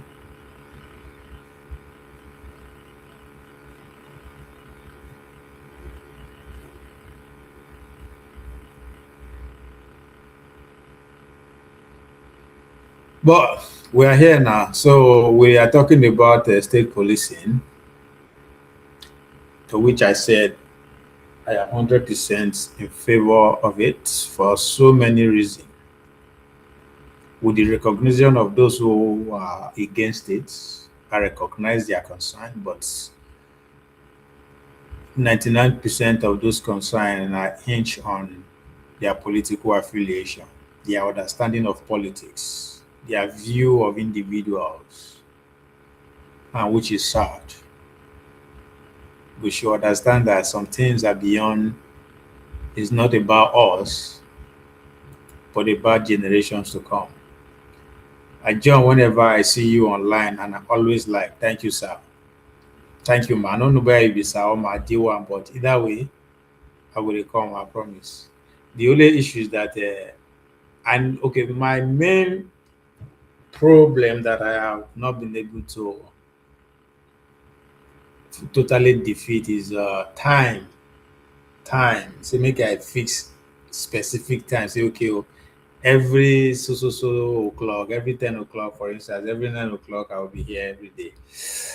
I can't make that promise. And that has been the main reason why I know they come every day. So at times I will just set it up. I will come on 7 o'clock, just few minutes to 7 o'clock. I will have to go take care of business, or I'll get a call for work that I had to start an hour after. Maybe I set up for 7 and the work start at 8. So I'll come think, oh, there's no point. So most of the time, if I want day here, once I'm online, I want to be present. I want all my attentions. I know like where I will go there, here, then I will think of other things. So I think that's what I need to work on. But it will take a lot of money to do that. A lot of plenty for me to say, okay, oh, I will dedicated so time to be online. So these days I'm so tempted to do it differently. Whether I just record and post, but I like the life more. But anyway, those are my excuses. So you get. So for the state policing, as I've said, there's one. If you say no to the state police, you are saying yes to RUGA, and I meant it. I mean it. I mean it. Because RUGA is an ideology. Yes, it's not on the mainstream argument now. That's because the man in power is not interested. And with the system we operate, that has to do with turn by turn. Next time you go to the northern side of the power goes to the northern side of the country, I promise you that will be at the forefront of the debate. Buhari did everything he could, but was resisted.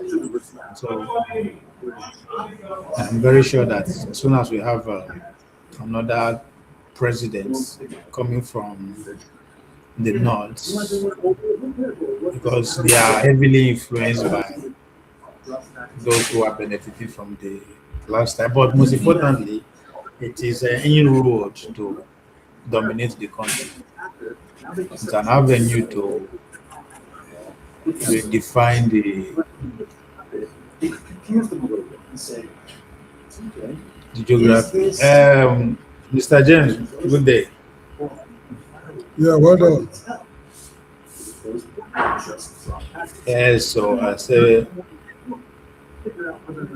okay, he says an hour is enough. Just analyze and some thing. Yeah, this issue I agree of with you, but it's yes, Mr. James. I said this issue of state police.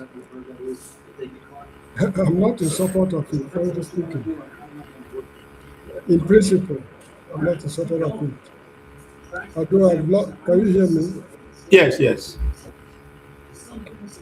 I do have lost confidence in the corporate existence of Nigeria. But for those who are talking about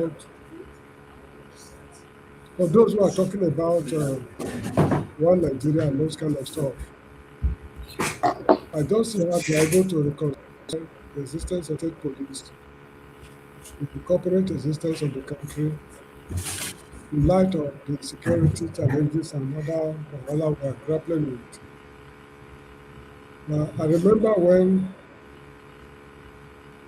Odumegwu Ojukwu declared Biafra Republic.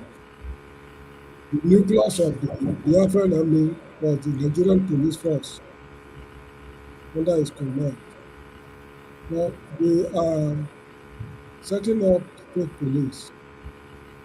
We do not know what the future has for the country.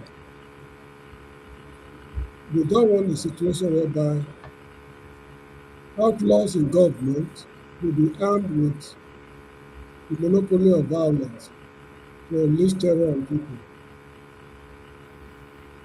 And besides, I think it was on Dr. Davidi's program, I was asking a question they could not answer properly. Let's say a particular state X, how will they procure their weapons? What kind of weapons will they use? Will they use drones?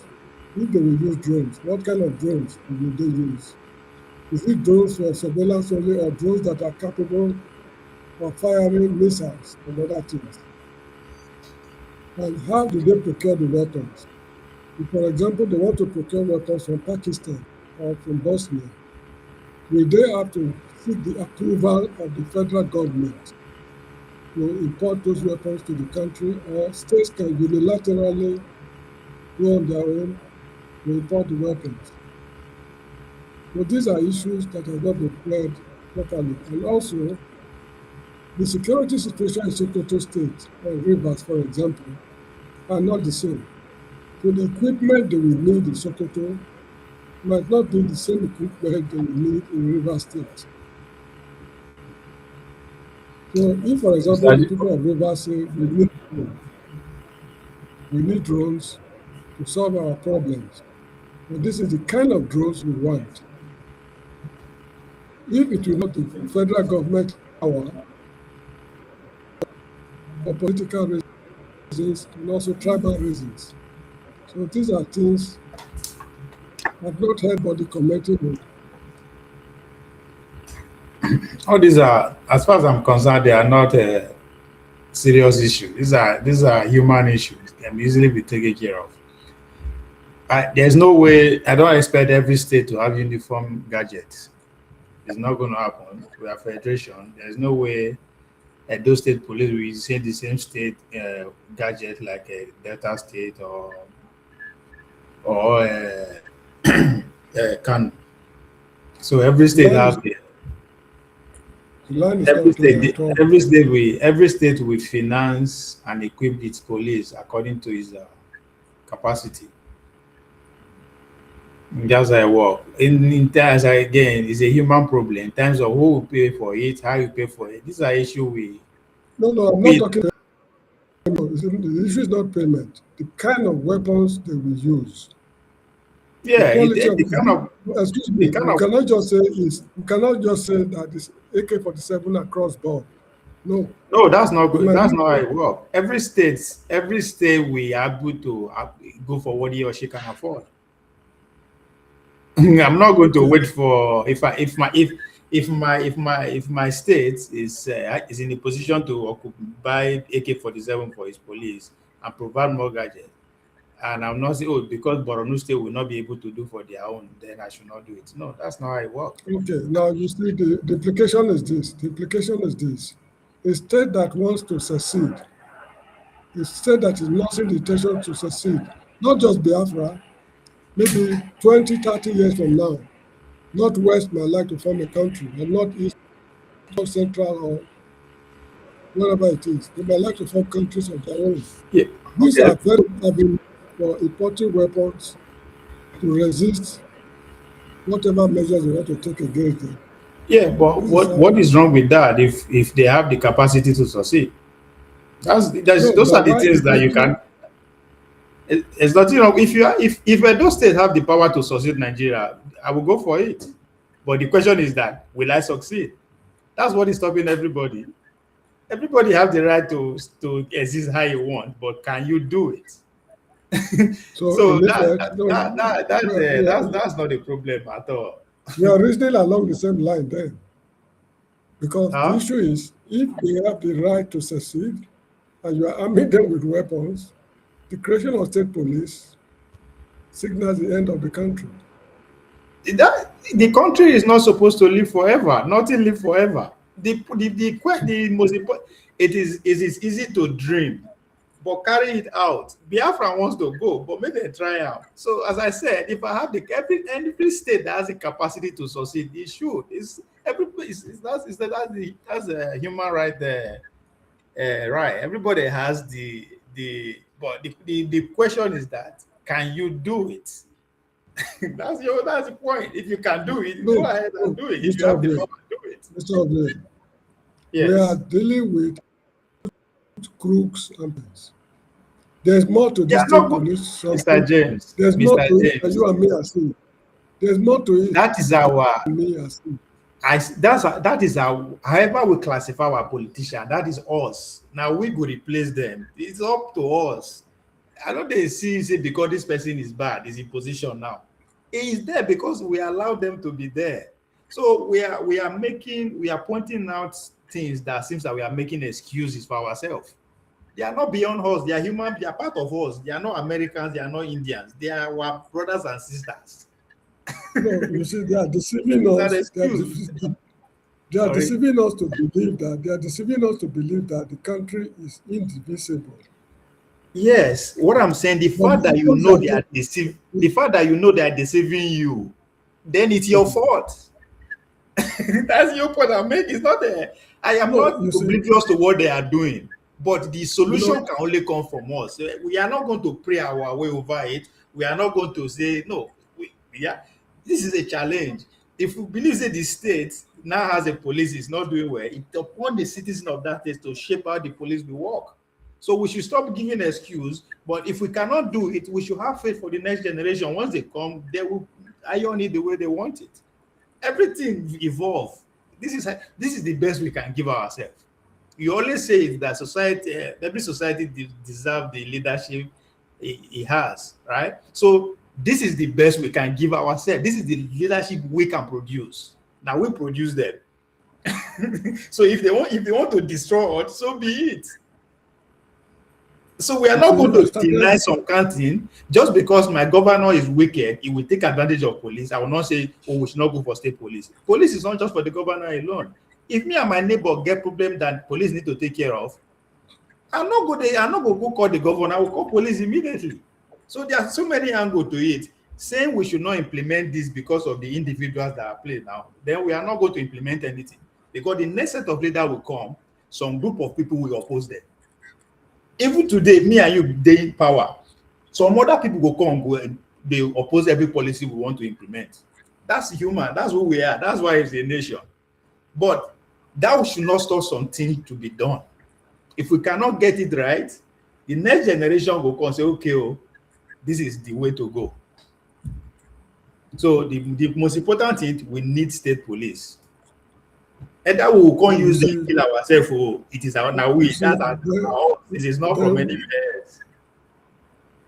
when I started this discussion, I said I have in the corporate existence of the country. Then you You should be see, praying for state police because the only way the country go fit is in get when everybody get gone. You should be the number one supporter of state police. If you don't believe the country should stay together, then pray that every state should have its own gun. That's the only way we can separate. If the only federal government get gone, we no fit separate. There's no way. They do you will agree only with me will that always, no matter how we get gone from non-state actor reach, they can never defeat the Nigerian state because the Nigerian state get leverage. So we are in a situation whereby there is no way about, there is no two way. God come bless us. We know they're good to see eye to eye with the citizen. So if you actually want the country to go their separate way, you should be happy. You should be happy that at least those states will get their own gun. No matter how it done good, every state will get their own gun. Nobody will go intimidate you. Just look at the RUGA may crowd. ask, They're everywhere. if I may ask, is there any section, let me put it this way, is there any geopolitical zone that is against the creation of state police? Zone. It's difficult to see. Well, I mean, I don't know of a zone, but I know of like maybe state interest group, but say zone, a whole zone. I can't. No, because What is your opinion of the middle belt? about the state police, Yes. they are in support. The only Then, argument, people who are not in support, they are not in support because they believe in two things. One is too close to election, that the government will use them for their own favor. Two, because this present government will not trust them. But again, if you look at these people who are making this point, just take it back to during Buhari era. They are the loudest voice for state police during Buhari. So Buhari don't go now. All of a sudden, they don't want state police again. So that's why I don't pay attention to. I look at it sometimes critically from my own point of view. I don't look at the argument because everybody get agenda. Because when Buhari, throughout the whole last year, I was the thing that dominated the news. State police. Everybody Well, state do you police, know? state police. Do you know of any prominent public figure? So no. Do you know of any prominent figure in Western Nigeria against this? No. No,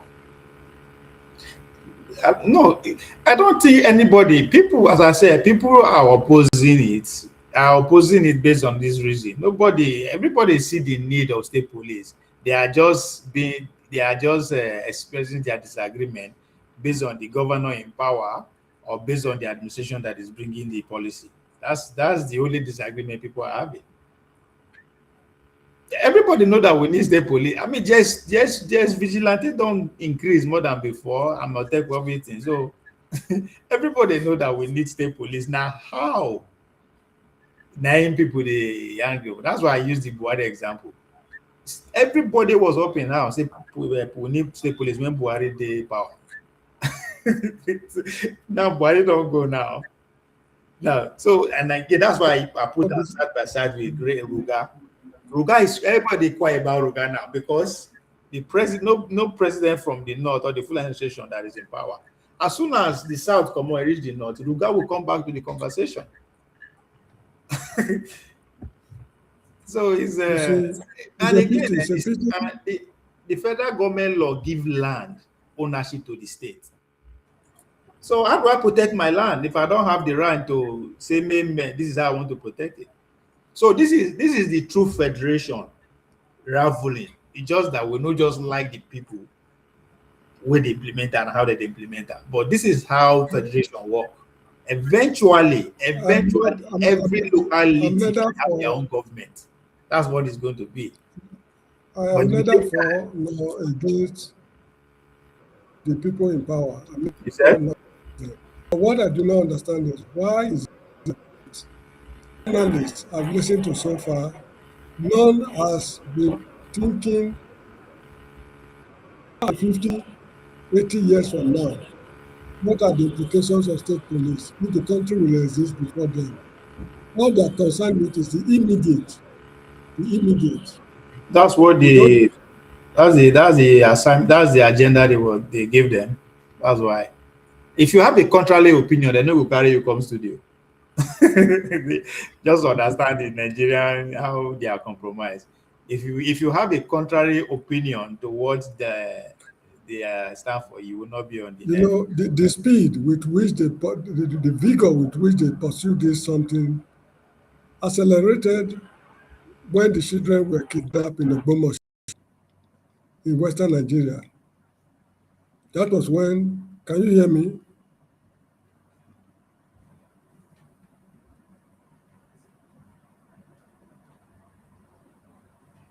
Can you hear me?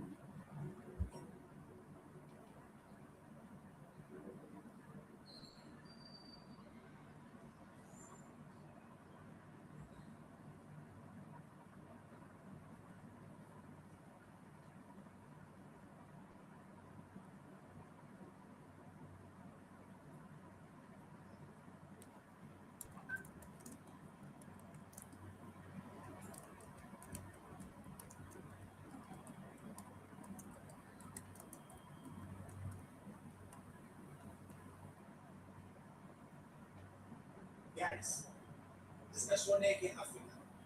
There's something okay. Oh, you are waiting for me? Yes. Oh. Yes, what can I do? Yeah, I wasn't. So one of my friends, one of the lecturers called me. He said he found my assignment when it was manuscripts. My geomorphology assignment. Because the day of the exam is okay while there are many courses. So I left it from there. So Where is it? Why did he not give it to me? No, you know they say we submitted in the class. In the exam. No, he found it in his script. Yes. Why did he not give it to me? Why giving it to me? Sorry, I'm coming. I'm dealing with the students here, please. Okay.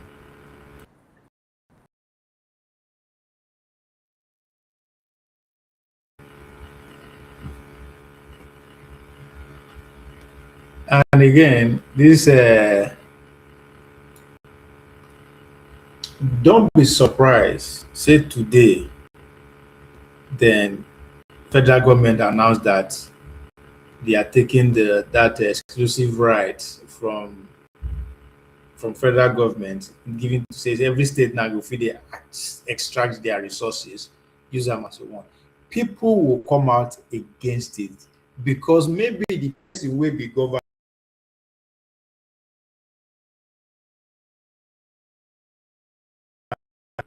That's exactly. And they told these are the same people who are clamoring for what? Restructuring. What did they say restructuring mean? This is when you begin to, question people intelligence. This is so they are expecting that they should just put out a document. They say everything. No, everything happen one step at a time. It's a new thing. You will first of all test this route to see how it goes. But most importantly, the way the system is screwed against the people, the system will make you beg for your necessity, what you are, what is inherently right to you. They will make you beg for it, or they will make you fight for it.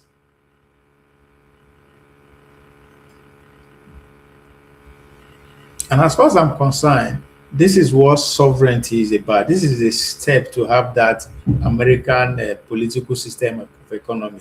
You have to be able to protect your territory. And as I said, if anybody is concerned about the financing, how states will they do this, and we should start fighting for resource control. Then we'll have no complaint. But as I said, even when they announce that every state can be in charge of resource control, these same people will come out and kick against it because they don't like the person who is the governor, or they don't like the whole federal government structure. Whatever it may be, they will kick against that. Without the understanding that this is not about you, motherfuckers. This is tomorrow to come. And how tomorrow will be, it's up for the people who will be alive tomorrow to make that decision. But we, this the current generation, it's our job to see the necessity, what we need for now and tomorrow, and bring it to be a now. It's not going to be perfect. It's going to be taken advantage. I mean, it will be bastardized, but over time. Yeah, when EFCC started, as well, Obasanjo used that they run everybody that disagree with him. It was started by just a thing by one person, Rubadu Naid, and say, go and create what they call EFCC of today. And it was heavily debated against because of Obasanjo shenanigans. And those people were right. It was a fact that Obasanjo used to go after his political opponent. But Obasanjo is no longer in power, but EFCC still exists.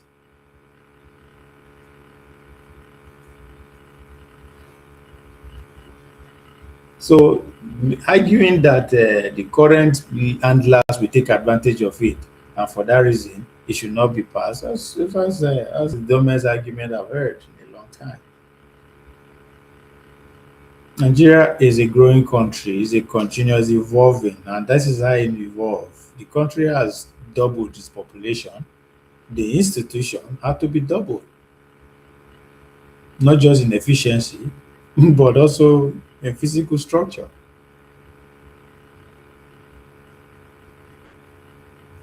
Obasanjo was heavily criticized. He was heavily against for creating EFCC.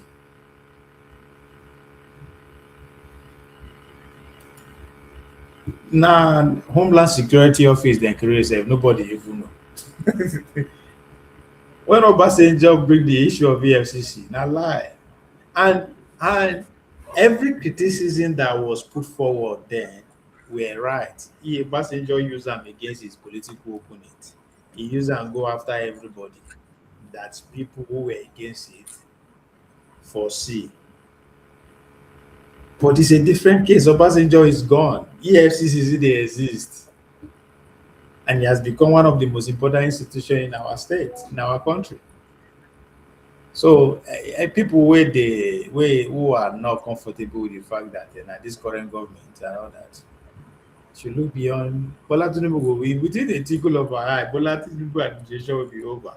If I see look yesterday, I see why everybody they cry. Buhari must go. Buhari. Today, you don't forget that experience entirely. So I recognize the critic against the state police, but I Yeah, don't think it's an issue that we cannot, if we cannot take control. yeah. John, I finished with my oh, finished okay. with my issue. Yeah, so as I was saying, those who are in support of state police, majority of them are not looking far into the future. If they want Nigeria to exist as a corporate entity, the implications should be examined. Now, look, certain But in the future, let me make something. paint a picture for me, Mr. Now, James. look, certain governors have been accused of being sponsors of terrorism. If state Okay, police happen to be under their command and they import terrible okay, weapons in their armory, what is the okay. guarantee that state X cannot invade state Y in order to Islamize it? It will, yeah, that is a possibility. Good, and that is a recipe for anarchy in the country. So we But should not if, have those states should not have police because Kanu will invade Sokoto. no, you see, look, when I started this program, let me tell you something. Wole Soyinka said that a man can hold two contrasting opinions, provided he's able to resolve the contradictions within himself. Yeah, Good, and that's why I good. said Now, your the issue is this: I've lost confidence in the corporate existence of the country. that's why I That said does you should not paint a mean picture for me. that does not mean that I do not want the country to exist as an entity. If I lost confidence in you, No, if I lost confidence in you, I agree, that does not mean that I will underrate your capabilities. Mr. James. I agree. So, but that's why I say paint a picture of the future you imagine for me Yeah, of that's Nigeria. okay. Like one, I've just painted one. State X. Its intention is to Christianize the neighboring state or to Islamize the neighboring state. Yes, Or certain things happen yes, between these two states. Look, let yes. me be very nasty. A governor in a state can have an affair with the wife of another governor, for example. These are all human. These are things that it happens every day. Good. As The a result of that, invasion. they can pick up quarrel with each other and they resort to the use of state Yes, police against. So where do we come in? Will the federal police have to intervene to stop the operation? You see, it depends on how equipped they are, where the weapons are coming Mr. from, James. the quality of the weapons What are the sophisticated. problem you are identifying are normal problem, a human problem. If we who are alive don't have the capacity to take care of those problems, the future generation will. No, it's just like saying when we get to the river, we know how to cross it. But But no, when but we get to the river, when we get to the hold river, the on, river is so broad. Mr. James, you are looking at it from one angle, which you are right. On one crazy governor will use the opportunity to equip the police and invade another one. But the flip side of it is that one crazy governor will use it to equip his state police to make sure to deter other states from invading. No, look, It's a two-way thing. If I get gun, I get them for during tourism, to during the protect and mili- to kill. during the military era, I cannot remember who was the governor of Bender State. Bender State had a boundary dispute with Ondo State. Because the government power at the federal level control both the state and the police and the military. The matter was resolved amicably. They asked it, I think Ondo State or so, one of the states to tentatively govern that disputed area. This continued Okay. till the battle. So, assuming we have an opposite president at the center, what would have happened? If we get a the point I'm making president, is this. Both states, Bender and Ondo states, they could not resort to use of military force because it was not within they don't have control of the monopoly of weapons. I mean, what you call force, the use of force. It's the federal government that had the monopoly. Now, look at it also from this angle. The Kubo Asare is threatening the Oba of Benin. We call the Oba, 419 Oba, and all those funny names. Now, if this happens to degenerate to a level whereby the Kubo Asare is the governor of Rivers State, and Oba of Benin is the governor of Edo State, how do you think they will find out? Mr. James, these are human phenomena. We cannot avoid them with gun or without gun. The two states. The point I'm hold making on, is this. Mr. James. These are things we should find solutions to this kind of problems. Yeah, but listen to me now. The solution is right. Hold on, Mr. James. Mr. James, if you can see a problem, the solution is right there. It's just that you are just keep focused on that problem, and you refuse to see the solution. When Ondo and Bender State had a problem, but because none of them have monopoly of weapon, it could not degenerate to that level. Now the federal government is coming. It's not saying I want to give gun to it. I want to allow Edo State to own guns alone. I want to allow Bender State to own a gun. I want to have Ondo State to own a gun. Again, balance each other out. In terms of fighting, in terms of trying to dominate each other, there's no way we can avoid it. That is who we are as humans. So just because this thing is not good, we should not look at the other side of it. That's who we are. We are evolving. We will continue to evolve. We are getting to a point that we need more. We need the power to be decentralized. There is no way the 200 million people are being held together by just one federal order. It doesn't happen in anywhere in the world. Even 100 million people are not under one dictatorship. It's not happening. Unless the modern state of China, thanks to what? Technology. But even at then, they have stages. So these are the things we can, no matter how Nigeria go forward in the next 50 years, if we are not going to exist as a corporate entity, each entity will see deserve down because with the many, as I said, when people are using regional as an example, regional, we are 75 million people. We should stop using that as an example. We should be using 400 million people because that is where we are headed. When we are 400 million people, what should we do? Now that time we will begin to run it as scatter. No, we have to set the state standard now. State police is a must in our future. As I said, the people who are bringing, they are not people we should trust. But that should not say the needful should not be done. We should have state police since yesterday. No. So we cannot keep pushing because of our own inadequacy, because these leaders that we don't trust, we produce them. We always use that great example that I like. Now we be those people. We are not going to buy other leaders to come and solve our problem. These are we.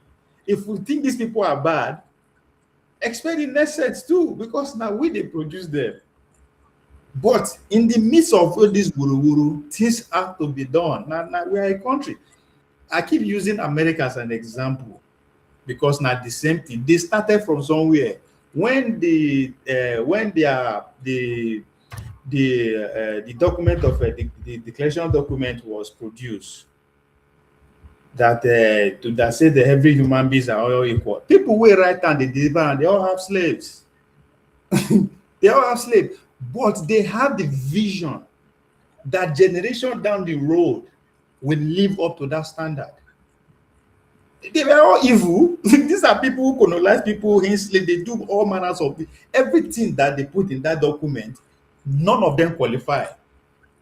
But they say, okay, as the country evolves, people will see and abide by those standards. So that is what we should be doing. It's not about us. I keep saying it. We were there alive now. We threw a day, 20, 30 years, we're all gone. So, but we should be able to see beyond and say, okay, this is how to plant it. State police is what whether we come together as one or everybody go their separate way. Everybody will always have their own police. I'm looking forward to a time whereby also some people say okay, we deserve our own police. But what we should, I think for me, the next thing we should be advocating for, state resources. Let every state governor have a control of their resources. But again, people will see opposite. Just because we don't like people that are pushing their agenda. So I don't see those problems I recognize, they are problem, but they are human problem. And as far as I'm concerned, one is any problem we be saying that human is already solved because now we go solve them. And as far as it's not divine, we are not the thought saying a earthquake or natural. No, these are our inadequacies bring all these things to bear. So I have faith in the next generation. That's pretty much what I'm trying to say. Next generation of Nigerians. Yeah, I have faith. The world evolve now. Sure. we evolve. No, we will not be like this. Nigeria wasn't like this. Wasn't like this. When you say, I don't think we evolve because when you talk of evolution in biology, lower species evolve into higher organisms. You get what I mean? Higher organisms do not evolve into lower species. See, Mr. James, now, me, I use the reality of the world. You have to understand how the world works. We are not evolving. No, we are evolving because you have to compare yourself with your neighbor, with other society, and understand the reality of how it works. Nobody grows without the coming together of the higher power. That's how the world works. No country where they grow today without the go ahead of higher power. No country. No. What I mean is this. I do not know if you did biology. Did you take any biology course? I take biology. If you allow any specimens to grow naturally, they will evolve. Or if you okay. In biology, there's what they call geological time scale. The Precambrian era, Cambrian era, Mesozoic, Paleozoic, Cenozoic, and the modern era. Sorry, Paleozoic, Mesozoic, Cenozoic, and the modern era. Organisms evolve from unicellular organisms to multicellular organisms. And that is how the evolution took place till man appeared to be the most sophisticated along the line. What I mean by evolution. Yes. By situation whereby man will evolve to become a unicellular organism is not possible. But Mr. James, in the case of Nigeria, Mr. James, we are not evolving. Hold on now. Okay, what is your... Hold on, Mr. James. You are describing a natural phenomenon whereby there is no other intersection, right? So the reality of the world doesn't work like that. Every society has been altered, and the growth, if the involvement of that society to the next level has a lot to do what the higher power says. No matter how we disagree with it, that is the reality of the world that we live in today. So I am not the approach things they say natural. This is how it should be. No, it is not how it should be. What is happening? So when you look at it from that prism, you understand we are not going as me and you want it to be. But again, I have so much faith in the next generation. And that's how society grows. You just have to have faith. I just give you the most powerful entity in the world, the United States of America. That is how it develops. When you talk about 100 years ago, 9 women begin votes. Black men like me and you. Comparing yourself with 60 years ago. You are comparing yourself with. I am not comparing. I am with well organized. So you are setting examples with voting. Look, The issue is this: a society that existed in the 60s, the Nigerian societies of the 60s and 70s, if they had told us that people like Beta come into existence, we will not believe. We are So not what evolving. happened? We are So what degenerating happened? because we are degenerating. We are not evolving. So for you to have confidence Hold on, in a Mr. degenerating society, Mr. James, we are looking for solution. In order for us to get to solution, we have to understand there is a problem, and the next thing to actually analyze the problem. So if you say our life were better in the 80s, what happened? We have to know what happened in order for us to get out of it. We can't just gloss over it. We are degenerating. What does that mean? What happened? What are the indices that say, okay, this is what is how do happening? you Then have we can find confidence? solution. How do you have confidence in a degenerating It's not. I'm not society? asking. I'm not, oh, Mr. J. I'm not asking for confidence. I'm asking you to tell me what caused the No, degeneration. no, you said you I have know. confidence in the future generations. Yes, You I said it. do. Me, A society that is degenerating, you have confidence yes. in the future. Mr. James, I have seen so that's I'm telling you, our degeneration is not organic. Our degeneration is not natural. Now, something causes to be degenerating. That thing will not, if we take care of and look at it and take care of all they will evolve from it. That's how life is. I don't know why we know the every wherever that we situation that we have now, every society on planet Earth went through the phases. No society on this, no country on this planet that didn't have their own share of what we are going through. So it's not new. And what is happening to us? No, it's not as in there's. If I would say we are even doing better than other countries that were in our position before. The China we see praises of today experienced 100 years of the same thing we are experiencing. We are just 60 years and we have given up. Can China experience their own 100 years? We are just 60 something years and we have given up. No, I'm No, not going to give up. with what is happening, it is time for us to say bye bye Nigeria. That's us complaining. China had wars.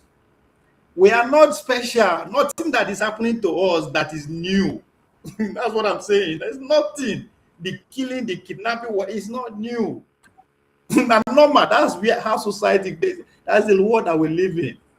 As I said, the recent happening with China, everybody can still remember. They went. These are the world superpower. China was a world superpower. Was a world superpower and fell to ridicule worse than Nigeria. India, before the invasion of the British, controlled the almost one quarter world economy. In other words, 4 out of every $10 you spend is from China, from India. Before you know, the British transferred that wealth to their place, destroyed them. They were, as in the worst, the scums of the world were regarded to a couple of decades ago. So why do we think we are special? So we are going to get out of it. If we are not ready to take ourselves out of it, the next generation will not follow our step. That's what I'm saying. So what we are going through is not new at all. But most importantly, now people cause harm. Either now we cause what is happening to us by myself or external factor. But either way, they are human inflection, which to me give me more hope. We know where our problem they come from. That's my joy. If to say we don't know, then that's an hopeless situation. But we know what our problem is. Our we are corrupt. I'm not going to say our leaders, because now we be the leaders. We are corrupt, and that's the most important thing. The fact that we understand the problem, if we cannot fool ourselves out of it, so people. So now that's where my hope lies, Mr. James. My hope no lie on anything. Lie that the fact that their nation went through this. We never reach the back. We never reach the we never reach the bottom yet. That's why we see the fool ourselves. We haven't got into the I bottom. will be a little bit surprised if the next election would be held out of life. Oh no, if From hold the election holding, it will. Free and fair, that's not what you bank on. But the election will hold. no. I'm not talking of free and fair. It will not be free and fair. If there will Yeah, be but election at in all, terms of taking place, if there will be election at all, the election will hold. But free and fair, no. But in terms of election holding, nobody is opposing the election of Mr. James. No, when I mean nobody, no known organization, state, or whatever that is opposing the election. They are everybody. There's more money now. Yeah, because see, yeah, Mr. James, there's less money. election. No, excuse So me, why excuse the me, carnival excuse me. simulation? There's less money. Let me explain it this way. The naira has been badly devalued. When I was in Nigeria in those days, it was 80 kobo to $1. 80 kobo to give you $1. Mr. James, there is more money now than ever. No, It is numerically, not evenly distributed. excuse me, quantitatively, in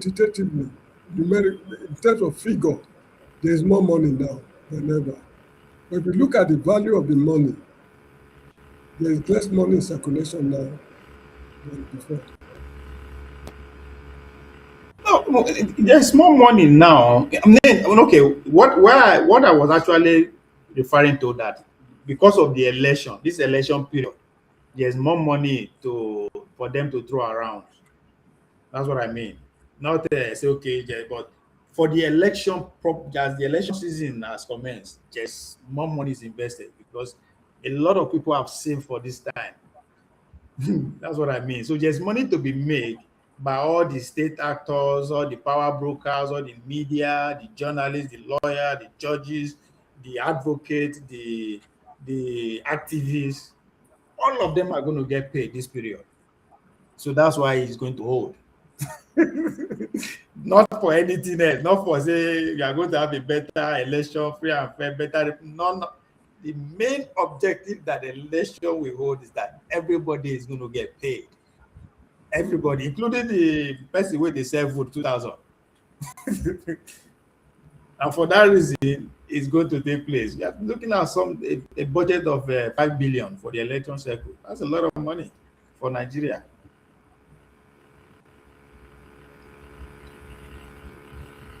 So that's why for me, this 4 years election, I'm not even for it. It's waste of money, waste of time and money. Let all of them gather out themselves for one party. They should just stay there and begin to fight themselves out. So, Mr. James, just to enjoy what is happening, take your mind off serious thing. Just put your mind off as if you are going for a carnival. So, now carnival season. So you say in carnival, every group will they come and they display. Every group with their costume. That's exactly what presidential election is about. Now carnival. You see, I think yesterday the president's wife was giving cars to state APC women leaders. That's what this is about. You give them cars. The same woman wey say make we go dey fry akara. So that's the presidential electoral system that we adopt. So in a system like that, anybody wey dey expect anything close, there's nothing like free and fair sef, but anything close to that should forget it. Cause na money. So now wetin dey make me sometimes I go dey laugh, people go say I no dey serious. When I understand our reality, I tell them the election just held in Ekiti, it was rigged. I tell them that's 2027 on a small scale, and everybody knows that is how it's going to happen, but we dey happy to participate. So if not for the money, for what of it? Everybody knows it that it's going to be even Obi, Atiku, Okozo, they all know. So whoever come out the winner na rigiriga.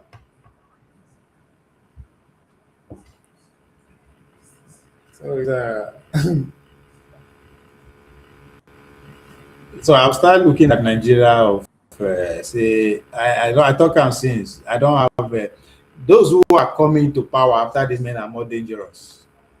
They are more because all of them they are not Nigerians. They know they just the yeah so okay, DNA they are Nigerian, but they've been groomed far away.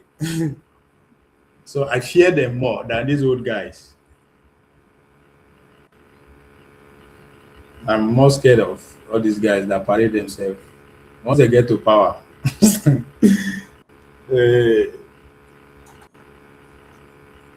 these are our old men sef, they can still relate. They still get friends for village town. They went to school with, you know.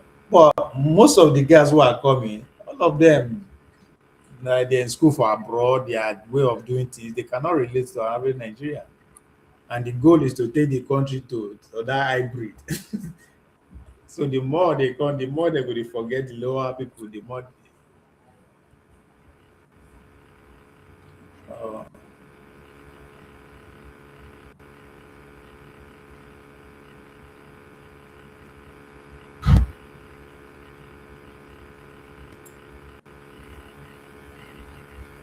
no true, we will not get people that the days of those them Awolowo, Bemudia, all they know na Nigeria now, even though they were exposed, their souls and everything is still in the country. That's why they were able to give what they did. But these people, uh,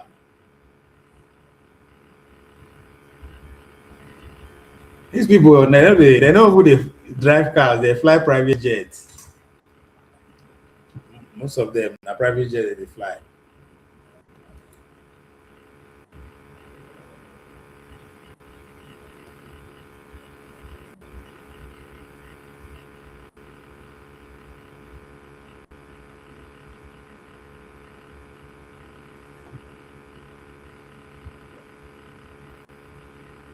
Now fire shit, yes. This it is fire.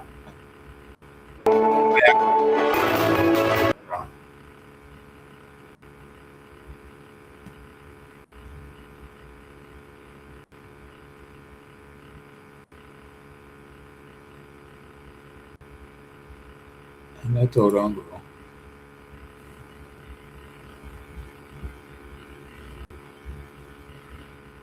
No. Of just one of them who has arrived, and the issue is that it's raining cats and dogs in the city of Lagos. But Professor David Aworawo has been able to make it here. We even have a third guest. The crew, the Arise crew, they are just, again, when it rains, it's a challenge, either in Lagos or in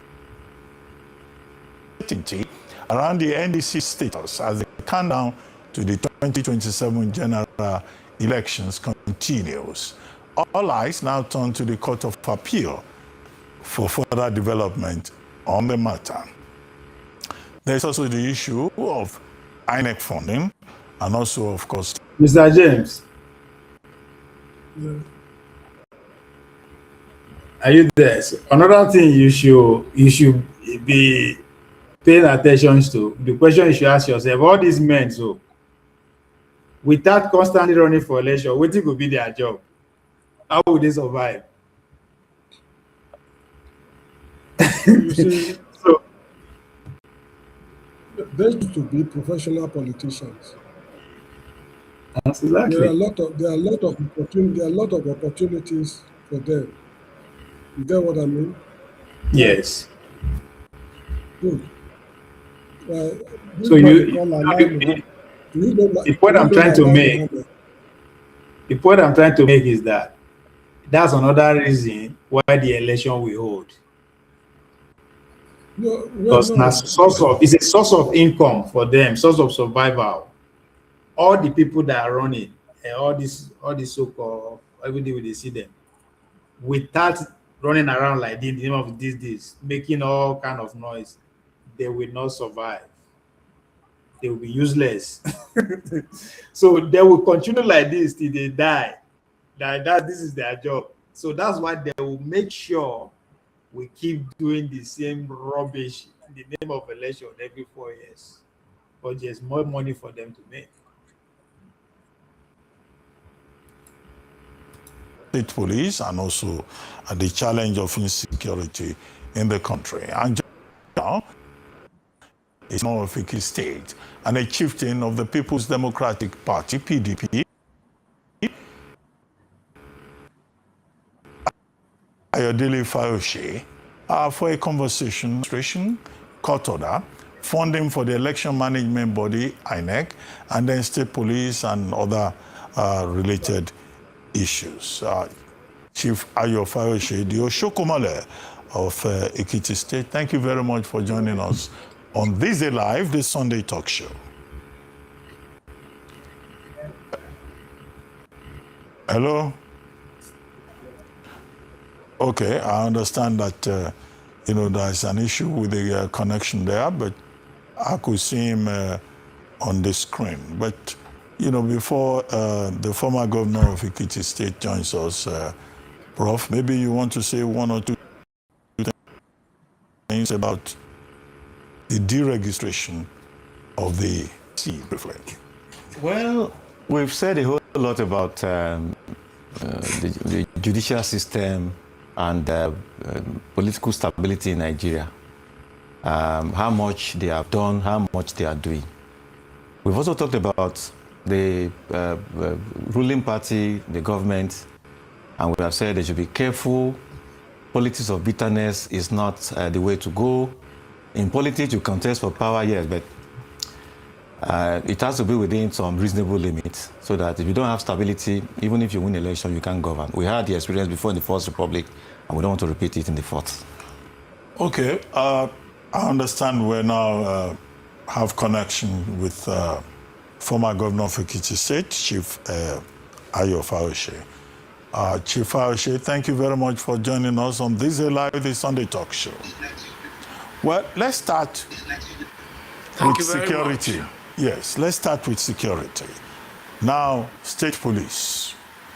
What do you think of the idea? Do you think that this is a step forward in terms of addressing the challenge of insecurity in the country? Related to that is the statement you made recently that the abduction of students and teachers in Oyo State, Orire local government, Ogbomoso, and other parts of Oyo State, it's a problem that was caused by Governor Makinde for political reasons. Can you defend that? But first, your thoughts on state police and the feasibility of it, and also your attack on Governor Makinde. Well, thank you very much. Straight to the point, state police, very good idea.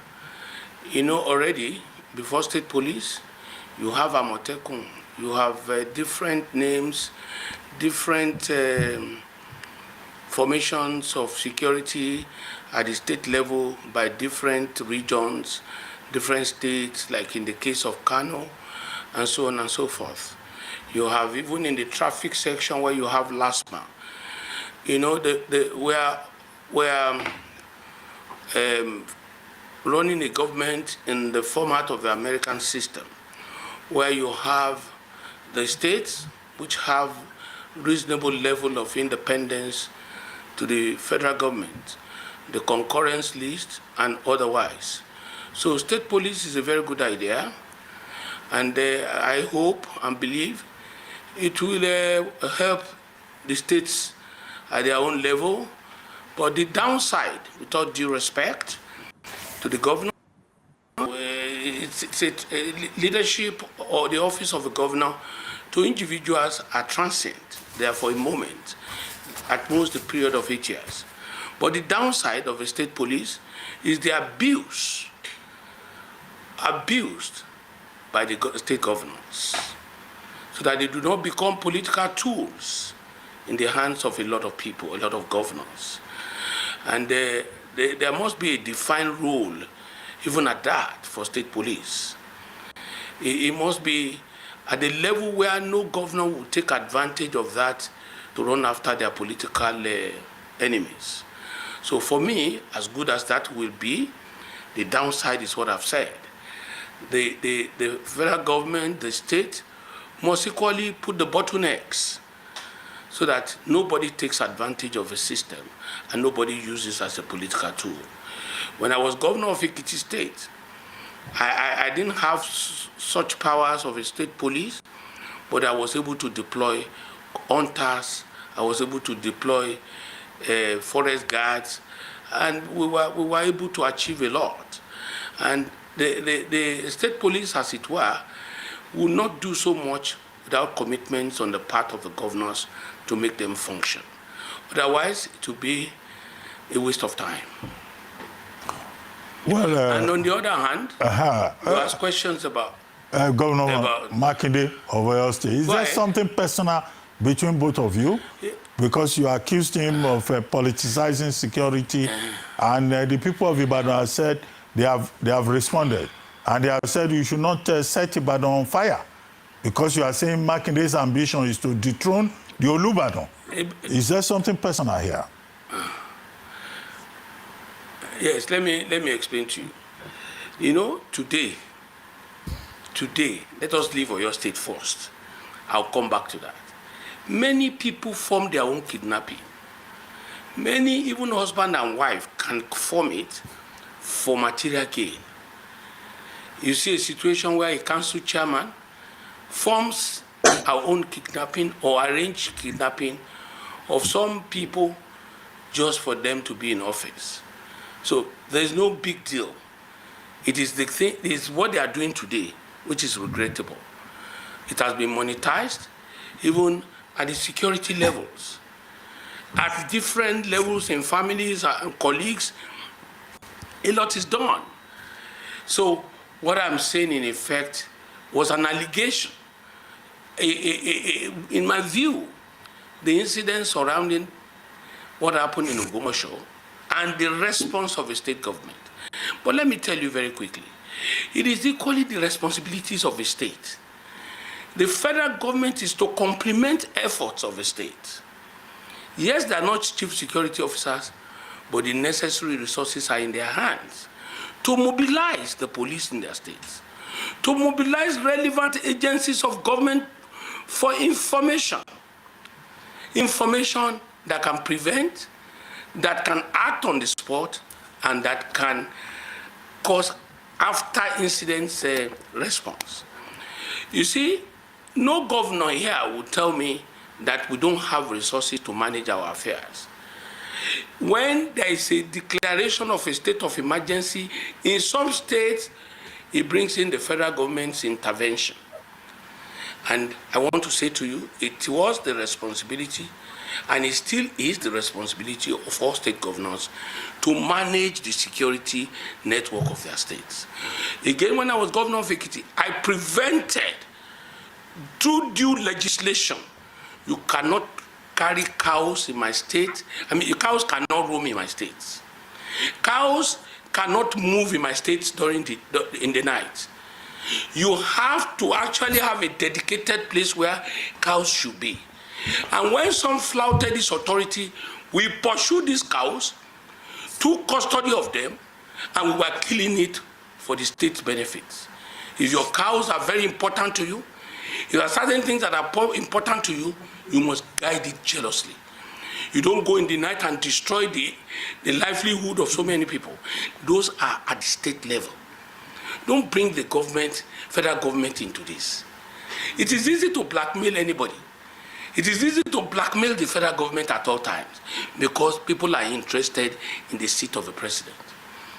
So for me in Oyo State, in the course of that problem, Governor of Oyo State, Governor Makinde, and the government were not proactive enough.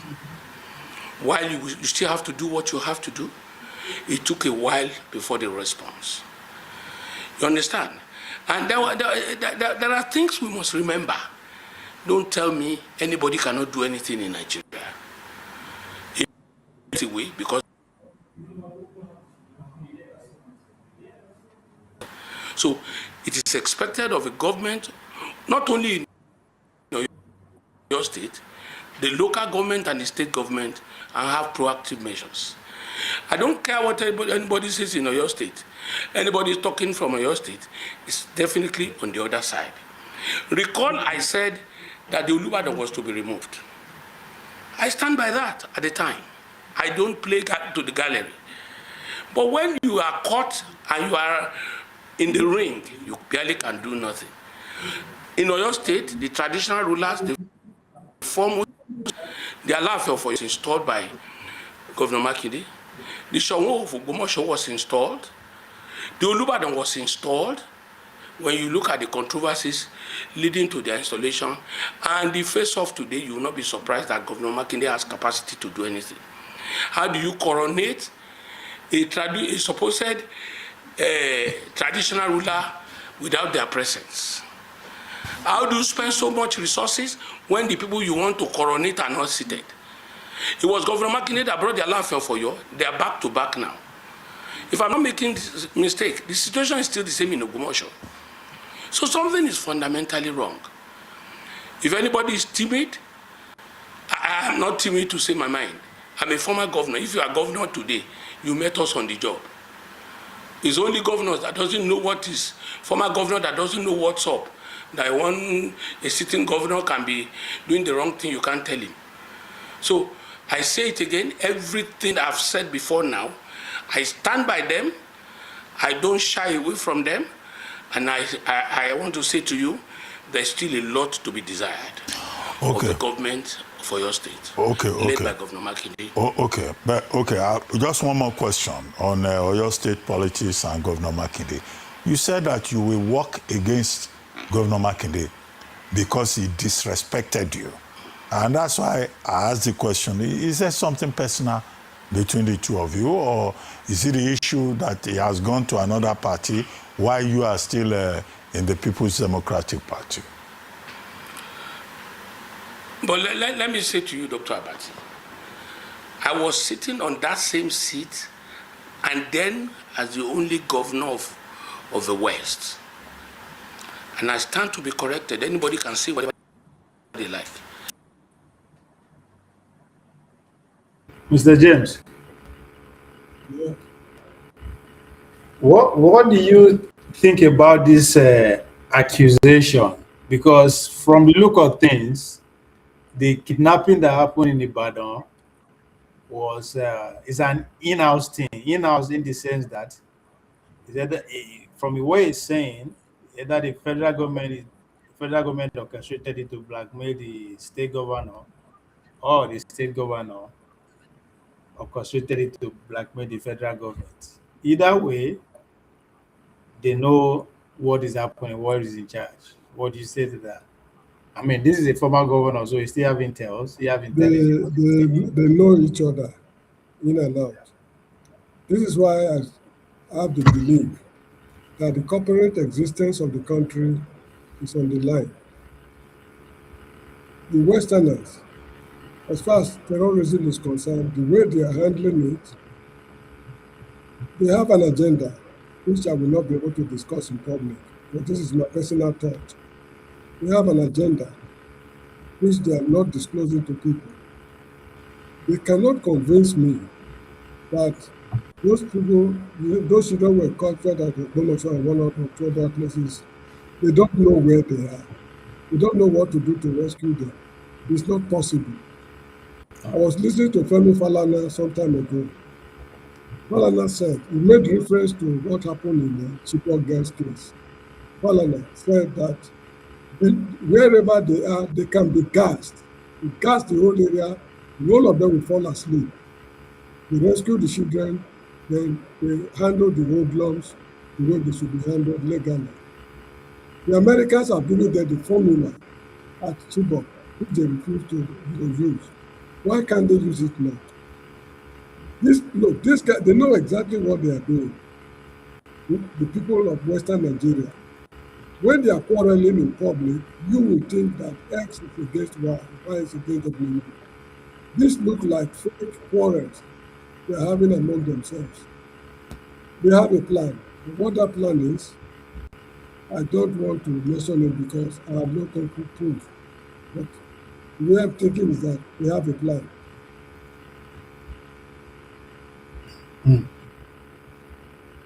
I agree that they know what is going on. I was in very vantage position to block Governor Makinde getting the ticket at the time if I'd wanted to. Babala Doja, the current Olubadan, and a few of them were interested in the ticket. We worked for Governor Makinde, we worked for God. Let's put that aside. If I were to be not on the same page with him, why invite me to Gomosho to come and hand in the flag to him, the red pen, and all that? So let's call a spade a spade. You see, it doesn't matter what it is today. Makinde has not been fair to me. He has not been fair to me. He took all the structure of the PDP from me since 2022. He took all the structure. We were given first lot from the federal. We were given the national vice chairman. We were given the deputy national secretary. We were given the national publicity secretary and one other. I can't remember now. And the understanding is that because Governor Fayose is a major factor there, please, he should take one. He took everything. But that's not the issue. That won't seal my mouth. I'm not that kind of a person that will be timid when you... Mr. James, you now understand why I say the election process is a money-making machine for them. No, you see the issue. No, the issue is these people. This is fake quarrels. They are among themselves. Let me cite fake quarrel. He's talking about taking structure. Is the structure is personal property? We are not talking about the people in public. They are making the public believe that they are quarreling among themselves. These guys are good at it. During the NPN era, the NPN was Abiola's party. UPN was Awolowo's party. They had their followers on both sides. When the June 12th result was annulled, I found it very, very amusing and surprising that both the UPN stalwarts and the NPN stalwarts, they teamed up together to form the NADECO. You get what I mean? Because see it as a tribal something. All the bitterness, all the grammar, all the acrimony between them during the UPN and NPN era was kept aside. They fought the system so much so that at the end of the day, two Yoruba men, Odufalaye and what's it called, Obasanjo, became presidential candidate. In the history of Nigeria, it has never happened that two men from one tribe vie for presidency. They got it. That is what they were denied by the annulment. And I haven't got it. They were even gone it for third time. You get the point I'm making? They found nothing wrong with the whole setup. These guys, they know themselves. Look, another example is Sunday Igboho. When Sunday Igboho ran into problem in the Republic of Benin, Buratai was trying to organize a plane from the Buhari's government to deport him. The Beninese refused. Up to today, none of these intellectuals have faulted Igboho for what he did. The Yoruba, traditional rulers, whatever it is, they sent powerful delegations to the Republic of Benin. They sort out everything. When they returned, I remember one man in Benin, I don't know his name. He said the Yoruba language, something like that. Meaning that Igboho will not suffer there at all, despite the fact that he's a prisoner. These guys, they know themselves. You get the point? This kidnapping, there's something underneath, which they are not telling the public. But I'm suspecting something, which I will not be able to voice out. for personal reasons, and I don't have concrete empirical proof to back up what I'm suspecting. These guys are up to something. This quarrel between him and the present governor of whatever it is, it looks like a stage managed quarrel. They've met behind the scene, they've rehearsed what they will tell the public, and what they are planning behind the scene. You and me will only know when it comes to friction. This is how I look at it. He personally took the candidate that was defeated in Ekiti, using the boys that I brought up. Today, the candidate has gone home now defeated with about 10% of the vote. And he went about all the state of the Southwest. So when you say there are issues that has nothing to do with observations in terms of issues that concerns the state. My family is in Ibadan. I grew up in Ibadan. I was born in Ibadan. My business is in Ibadan. So you can't come and tell me I don't have a stake in Ibadan. So there are issues on the personal note, but on the political turf, they told. Are we saying they have issues with the governor of Oyo State, with the Olubado of Ibadan? Olubado can deny sometimes. When he denied this one, when his palace denied that they don't have issues with Governor Makinde, why did the House of Assembly person came and mention stories that Olubado tried to invite him to talk to? But Olubado has denied that. So when I give information, when I told them that Governor Makinde took 50 billion from the presidency, they denied it. Eventually, they owned up to 30 billion. So when you follow my trend, you will see that whatever I say comes to pass. And not only in Oyo State, in most states, because I do my own work, I get the facts right. I don't just come to the television and be blabbing. Okay, Chief Ayoshi, let's talk about the deregistration of political parties.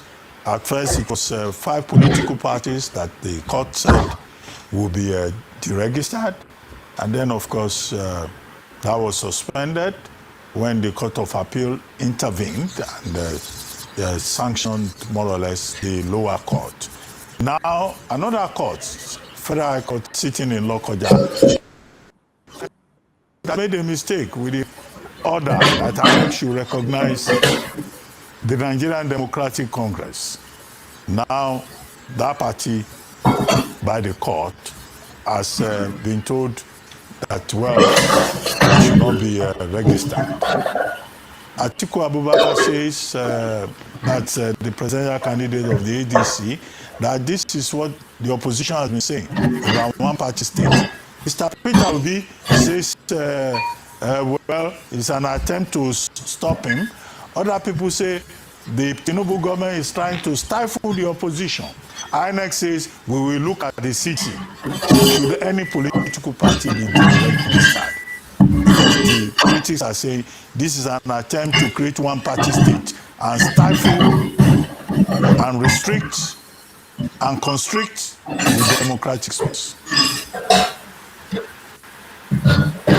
Well, Dr. Ruben Abati, I will be upright. I will clear my mind because Nigeria is bigger than all interests.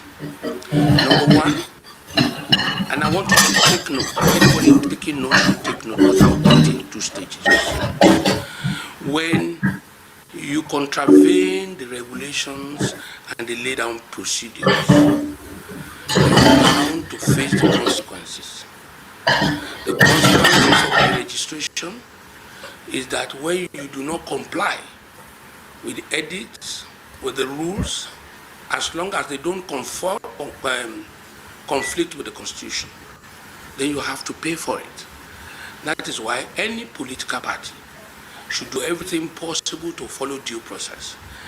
I commend INEC because INEC did not go to court. I don't know the people behind these issues, but the other side to it, sir, with all due respect, it is ill-timed, it is insensitive, and could create a lot of problems for the country. If you have get the balance, if a political party did not follow the due process, like the ADC, to me, went to muzzle the owners of the party, possibly did not follow the due process. They deserve to be sanctioned. In the case of the NDC, a judge has given a position for him to turn around. He is supposed to have been fortunate, what do they call it? He can't sit on his own appeal. He can't do that. But let me say to you, it is equally, they are all equally ill-timed. Whether those people are wrong, is sending a wrong signal. Personally, the courts, at the level of the Court of Appeal, to me, they were right by halting that process. Because it will affect so many things. And the nations in the next adjustment to the electoral law. Otherwise, the confusion and the perception will always be against the sitting president. For instance, all against the president, whereas he may have no hand in this. He may have no hand in this. At the end of the day, he's to be blamed. So, for me, I am supporting the president, Tinubu. I'm his supporter. I'm behind his re-election. But the fact remains that whether they deregister these political parties or not, the president will win an election. So we don't need this distraction. We don't need the distraction. Where would anybody win in the West? Where? If you tell me Lagos, it can't be the same as the last time. Where would they win in Edo? And so on. You understand? So nobody should be under any pressure to allow a good intention to be misrepresented. If you are not careful, the signals will be as if the president doesn't want opposition. The opposition most times are wrong, but the court also look at the timing, the body language, the consequential effects of certain judgments. That was why the Court of Appeal reversed it. For me, even if the election is a three-way election, Ashwaju has won already. So nobody should muzzle anybody. We should not be bothered about them. They are all my friends. I don't hate an Atiku. I don't hate an Ubi. But I'm a supporter of the president. I didn't hide it. And I'm telling you, with or without the listing, the registering, and all that, Ashwaju will win an election. So we should be guided. Okay, very quickly, do you think that the judiciary is being used? Because some people claim that federal court judges, Court of Appeal judges, and all these, their lordships, have been given houses. In fact, those houses don't look like houses, they look like mansions by the Minister of the Federal Capital Territory. And this is a form of bribery ahead of the 2027. Do you think that the judiciary is compromised? I take exception. Sir, I take exception to that and to that question. Ordinary states build houses for state house of assemblies. The federal government built Apple, whatever for the legislatures.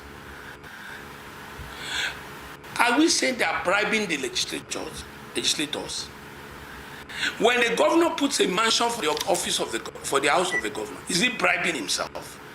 For a governor Wike to build a house for judiciary, to build law schools, is he bribing law students? Come on, this blackmail against Governor Wike too is unfair. If a man is doing what is right, by now, our judges shouldn't be waiting for houses to be built if the system has been functional before now. And when you look back, everybody blames governor, blames the president. As the country, I'm 66, now I'll be 66. The situation has been the same since I was born. How do you now want a man to come overnight and do the magic in 3 years? Who does that? Today, the social media is agog over people who doesn't even read the body of a story. They just get there and start throwing their mouth, throwing this, throwing that. I think Governor Wike has done well by remembering the third arm of government, which is supposed to be quiet and silent. So if you give somebody a house, when he retires, he moves out of that house, That means he's bribed to live in a house. When he's posted out of Abuja and posted to another place, somebody else comes to live there, as in the case of Lagos. So how is somebody bribed in that manner? So these are cries of opposition. They are normal cries of an opposition party, opposition person. You know, when we are not in government, we can be saying nonsense. The Vice President Atiku Abubakar, who cannot tell me that they have not supported the judiciary when he was 8 years Vice President, in the course of their duty as judiciary. And let me go down a bit. If you say the High Court is doing this, why would you not commend the same judiciary, Court of Appeal, halting what the High Court did? I'm not saying the High Court did what is wrong. I only said that even if they so feel, in 24 hours, the same judiciary has cured the fears of some people. So, and that's why I'm telling you, Governor Wike is doing very well. Okay. He's doing what he has to do. Chief Ayoshi. Many government has come and gone, no law school, nothing. Chief Ayoshi. So doing now for the judiciary, it's a bribe. Then that's unfortunate. Okay, Chief Ayoshi, yes, just two quick questions. The first is about the funding of INEC. INEC asked for 873.78 billion. Up to now, INEC has still not received money. The same problem we have with the evacuation of the remaining Nigerians in South Africa who want to come home. They say bureaucratic delay. There is no money. Deadline of June 30 is approaching.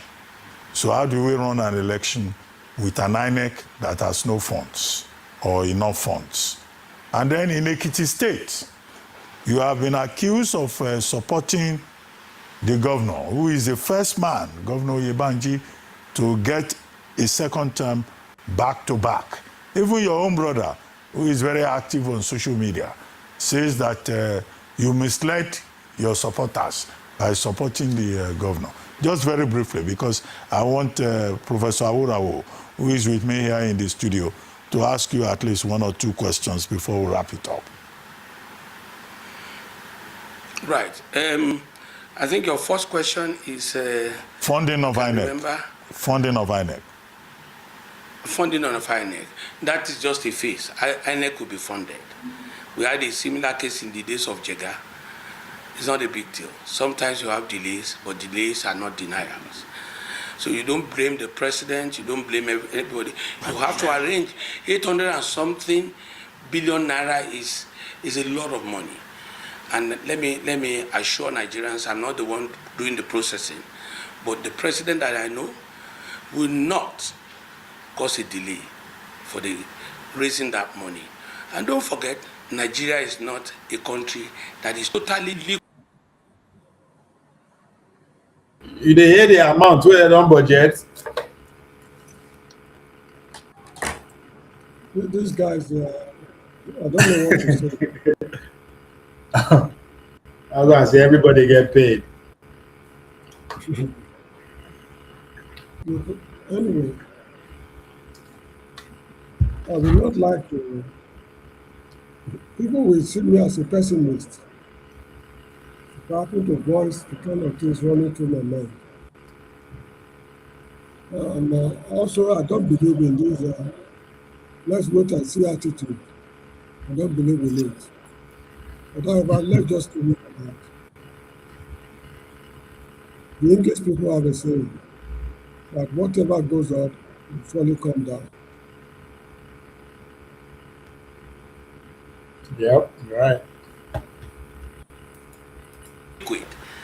And everybody blames the government. They ought to do this, they ought to do this. Everything is about funding. So we should learn to remember, even in our homes, in our families, funding is a big issue. Even in very exigent, very, very serious needs. But I know that will be done, it will be a thing of the past. And I've read in the papers that efforts are being made to get the Nigerians in South Africa back home. And be assured that this government will leave no stone unturned. On the issue of my brother, I don't want to discuss my brother on national television. My brother is my brother. He remains my brother. Whatever he says to me, I am his brother. It's me he can say it to. And I shall continue to love him. Because Isaac is my baby brother. So if Isaac says whatever is wrong about me, and my son says something wrong about me, I will still love the two of them. That is why an elder is an elder. So anywhere you find Isaac, tell him your brother loves you. Isaac is my son, and I shall remain his brother and his father. It is the young ones that say things. The leaders put those things together and love them despite. On the issue of Ekiti, I have no apologies. I have started to say, Oyebanji will win, the governor will win back to back. I even predicted what the result will be, that the candidate that will come next to Oyebanji will not get over 40,000 votes. That was exactly what happened. I took a bet with someone who paid me 10 million naira. When he said, how come? In Ekiti politics, I don't want to talk Nigeria, I'm a veteran. All the former governors, we are with Oyebanji, we are still there. I'm first an Ekiti man before politics. I'm first an Ekiti man before being part of Nigeria. You understand? If I leave party today, if I leave PDP today, I've made a contribution. I am the only governor in Nigeria that defeated 2 incumbents. Oyebanji has only won back to back. Oyebanji has 16-0, which is 16, won the 16 local governments. I won the 16 local governments. Oyebanji now took the record from me because he won more wards than I won. I lost 13, he lost 2 or 3. So I have given him the belt to continue to enjoy. It's our state. Don't ask us questions about our state. I will never mislead my supporters. I have told my supporters, I did T-shirts, I did so many things for Oyebanji's re-election. I'm not somebody hiding my finger. I'm not an ostrich. I came out and said, I am with Oyebanji. And I'm saying to you again, he has done well to deserve the winning. The fact that a government, you want to defeat another government, does not say you should be destroying and telling lies, even in physical structures that you can see. There are physical structures that the gentleman did. You understand? So anybody that is not happy with my role in Ekiti, there's always a place called police station. There's always a place called where you have transformer. Chief, okay, we're rounding up. I'm here for you. Yeah, I'm in the studio with Professor David Aworawo, who is a professor at the University of Lagos. I would like Professor Aworawo to just say 1 or 2 things and ask you a question as we begin to wrap up. Prof. Yes. Thank you very much, Chief Fayose. May I prepare your mind? Professor. Yes, thank you very much. I have just one question for you, but the question is two-legged. But let me tell you before you answer those questions. I don't know you, I've never met you. What they ask me on this TV today are my opinions, and I'm not entitled to answer questions. But out of courtesy, I will listen to your question. If I don't want to answer, I will tell you good evening, I love you. So prepare your mind for that as well. We have met on flight twice before. Maybe you can't remember again, but there's no problem with that. Now, my question is that you are a PDP chieftain. Who is your candidate for the 2027 election? And who are you supporting for 2027? Who is PDP's candidate for the election? And who are you supporting for the 2027 presidential election? That is my personal issue, sir. Whoever I'm supporting in 2027, whoever I'm voting for, remains my personal decision and personal. But I have said it in this interview. I'm a PDP chieftain. And even before I left office as governor, when I was a sitting governor, when Asiwaju was just the leader of the opposition in Nigeria, I've always supported him. So let me tell you again, in 2027, I will support Asiwaju Ahmed Bola Tinubu. And you can't ask me why. It's personal. Okay, thank you very much. This program must come to an end. God bless you. Thank you very much, Chief Fayose, for joining us on This Day Live, the Sunday talk show. And thank you very much, Professor David Aworawo. for beating the floods in Lagos and making it to the studio. We've been expecting Mr. Logun and also Professor Anthony Killer. But you know, when it rains in Lagos, you know what happens. Thank you very much indeed.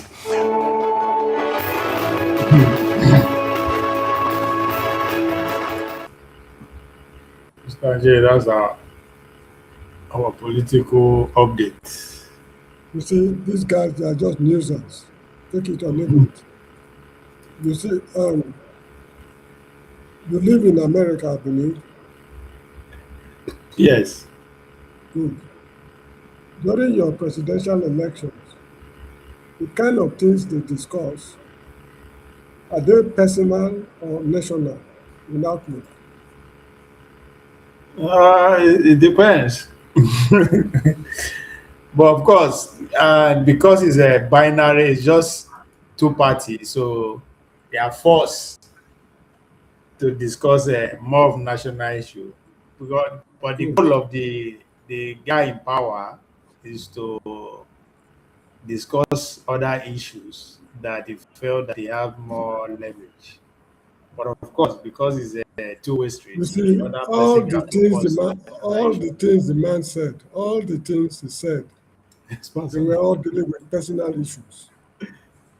There's no development plan. You get the point? This is one of the numerous reasons why the black race is very, very backward. We are unable to do things which other peoples of the world are not able to do. You get the point? Now, their personal quarrels, which they are not bringing to the fore, is what is responsible for all these push and pull. Maybe it's concerning how to share money, how to share favors.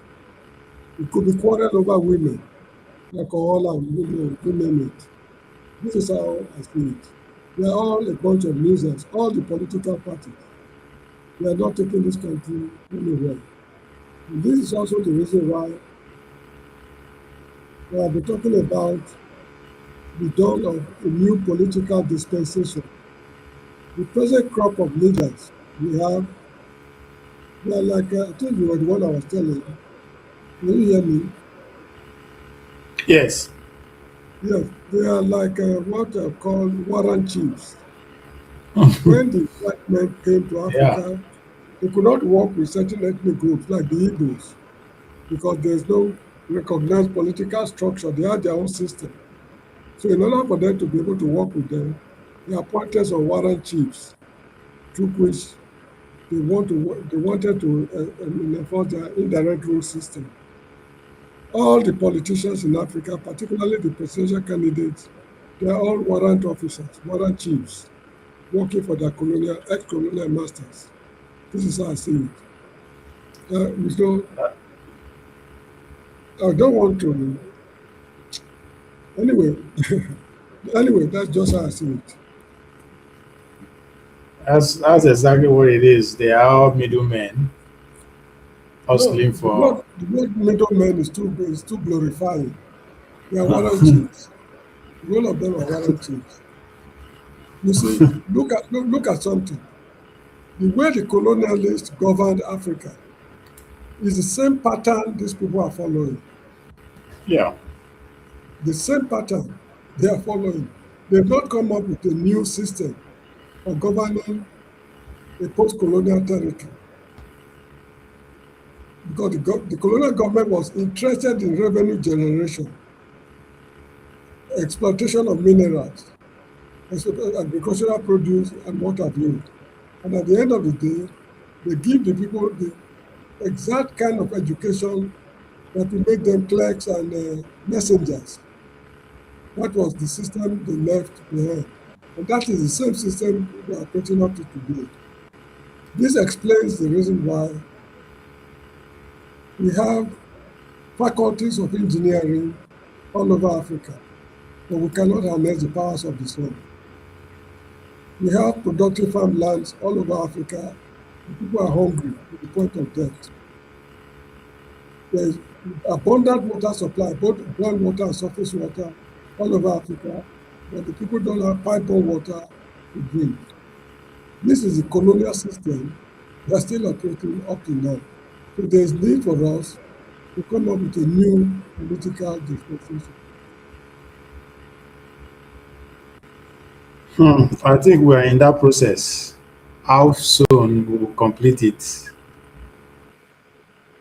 what is unknown. Or maybe they will expand this system that we are in rather than producing another one. Please let a bottle of drink. Can we spend more than 15 minutes? Yeah, I will. I will still be here unless a job call, but I intend to be Yeah, here all day. Yeah. less than 15 minutes, I'll be back. Okay, I will.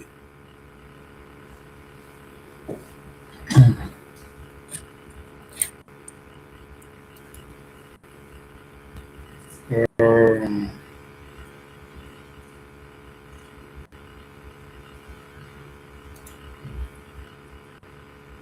let's see, yeah, trying to stick to the police. I'm tempted to talk about NDC and the B, but I think that I rather do a section on that. The police is your friend.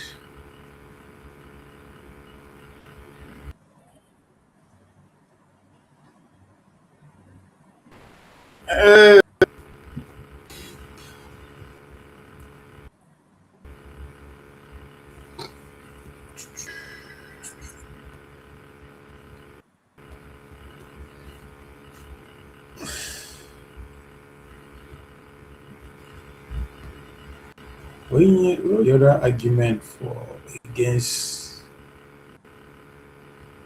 I want the argument for against our state police. Who is coming? Who's the man? Now, for now, Okay, how do you? We do. How about you? I think they can't pay. No. So, try to come online today. What did happen? Man, money I dey find oh, and I know they give me money here. I don't dey now. I no even donate ₦1.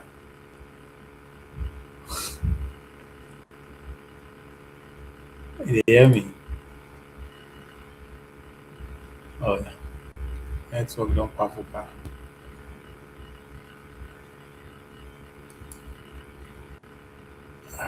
They come every day now. Now I know they reciprocate. I'll come talk to myself. No money, so I had to go hustle. Hustle. I think I just a little lazy at times, but many things they happen. So I just these days I rather just pay attention and do more studying, research, and all those things to be current in my own way of saying things, so that nobody come the so that when I come, I know that everything I'm talking about, I know what I'm talking about, and if I'm pushed the limit, I should be able to give the nuance of what I talk about.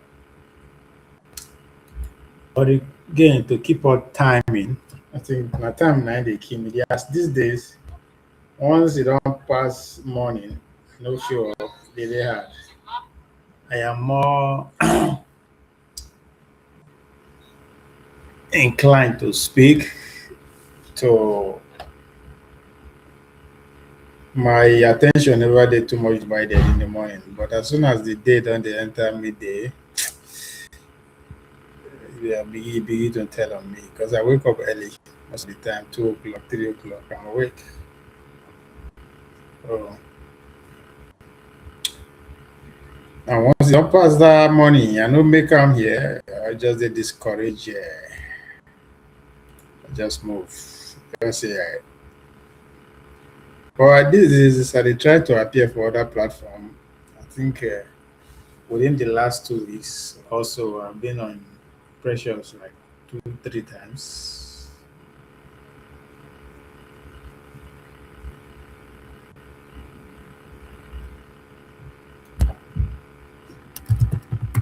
I want to stick to what I want to talk about. State police.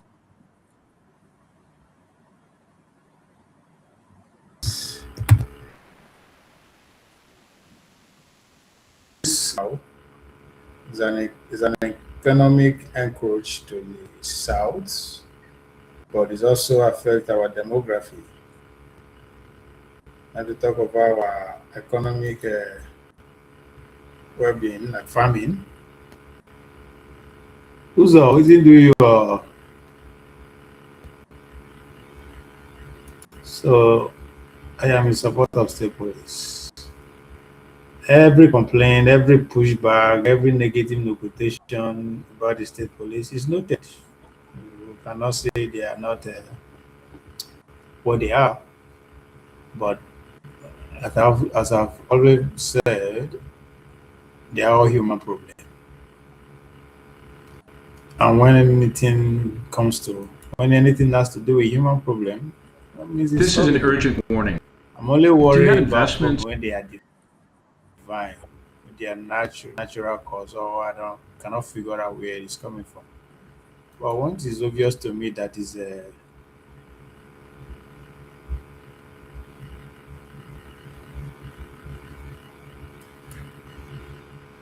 when it's obvious to me that a human and get responsible for the problem, that we can solve it.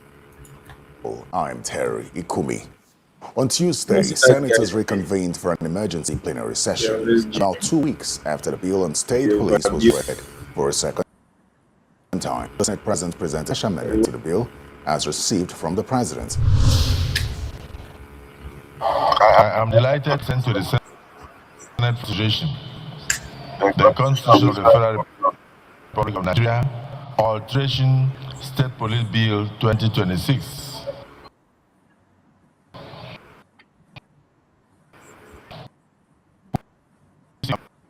Amend the Constitution of the Federal Republic of Nigeria, 1999 Constitution of State Police Services in Nigeria. This bill builds on the significant already done in this regard by the House of Representatives and the Senate, and incorporates additional safeguards to ensure that the creation of a dual policing structure to address our needs evolving national security challenges could be achieved quickly and effectively to the benefit of all Nigerians. And I'm confident that the Senate will act quickly to consider and pass this bill. While I to expeditious consideration of this submission by the Senate, please accept, distinguished Senate President and distinguished senators, the assurances of my consideration and best regards. Let me also join His Excellency the President of the Senate in appealing most respectfully to all our colleagues to put every other thing aside to ensure to be here tomorrow to participate in a major constitutional duty that we owe to our people who put us here as elected representatives. As we all know, based on constitutional provisions and the rules of the Senate, we need a minimum of 2/3 of distinguished senators to be able to vote on constitutional alteration. That means it is important for all of us to be here. And I know that members of public who elected us will also be interested in knowing those who actually participated in this constitutional responsibility. The issue of state police is an issue now that cuts across all political parties. The bill was scheduled to be considered the following day. By Wednesday, when the Senate resumed plenary, the session commenced with the swearing-in of 4 new senators following the recent by-elections conducted by INEC on the 20th of June. We have distinguished Senator Olaka Angogu of the People's Democratic Party, who is a second or third missionary journey to the hallowed chambers. Congratulations, and may we invite the senator from Nasarawa North. People keep asking, how do we get an AI agent on our team?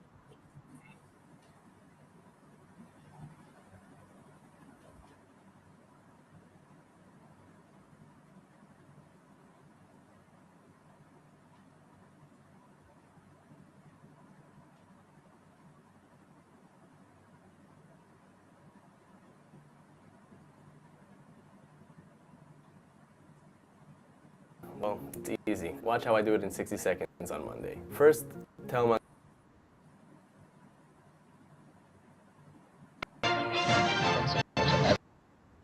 over the proposed establishment of state police has intensified after the opposition People's Demo Redemption Party, PRP, rejected the initiative, arguing that the administration of President Bola Tinubu lacks the credibility and public trust to undertake such a far-reaching constitutional reform.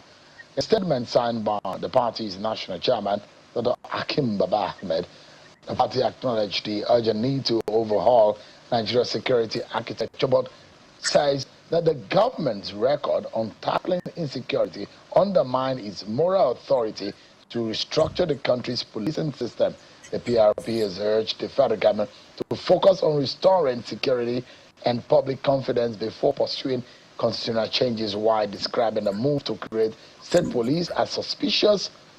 The criticism comes just days after President Tinubu transmitted the constitutional amendment bill to the Senate, where lawmakers have already approved the proposal, setting the stage for what is expected to be a vigorous national debate over the future of policing and security governance in Nigeria.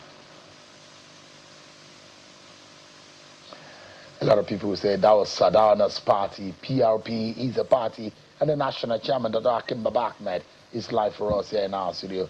It's a pleasure having you to join us tonight. Thank you very much, Shehu. Thank you for the invitation. I hope your party is safe from any possible deregistration order. Well, actually, not a lame question to ask. That is the truth. I don't think any party in the opposition sleeps with both eyes. Even your party? Every party, except APC. Everybody's scared? Well, look, it's very unnerving. What just happened in the courts today regarding NDC? I watched the interview you had, the program you had now with their spokesman. He made a very good case of the background of this case. Any party that tells you that they feel absolutely comfortable, then they're not serious about being a political party in this country. You think PRP can be deregistered and Sadana will sleep easy in the grave? No, it's not Sadana. Actually, we were a thorn in the flesh of Sadana. We weren't his party. We opposed him. And in fact, Sadona gave our party the room to be relevant during those days when he was there. It was Aminu Kano that was our Aminu Kano, sorry. Yes, and we are very proud of those days. It was very difficult being a NEPU stroke PRP supporter. And we've come through everything. And we believe that we will go through this difficult time. I mean, so is this an opposition agenda to oppose state police? Because Mr. Peter Obi has said it, ADC has said it, you came out yesterday, and when I saw it, soon I called you and said, what do you mean by that? Everybody seems to be clamoring for state police. Here it is. It's going to happen. But it does look like there's a political angle to it, that if it happens before the election, there is a danger that state governors having that kind of power can manipulate the election. Is that your greatest fear? Yes, but it's not necessarily an opposition thing. It's a Nigerian thing. Nigerians have no faith in the sincerity of this administration. They have very little trust that this administration is sincere about dealing with security or insecurity. When you combine these two things, you see a combination of the absence of legitimacy, and you see the absence of confidence. We do need to restructure this country, not just police. Our party, the PRP, has committed to restructuring this country, and we say so openly. We want to go beyond just short-term advantages that this administration is seeking. Generally, we want to put Nigeria on the table A It's not holistic working for restructuring. everybody. Yes. You don't think that this is some kind of restructuring too? It is part of the restructuring process, but you see, when you restructure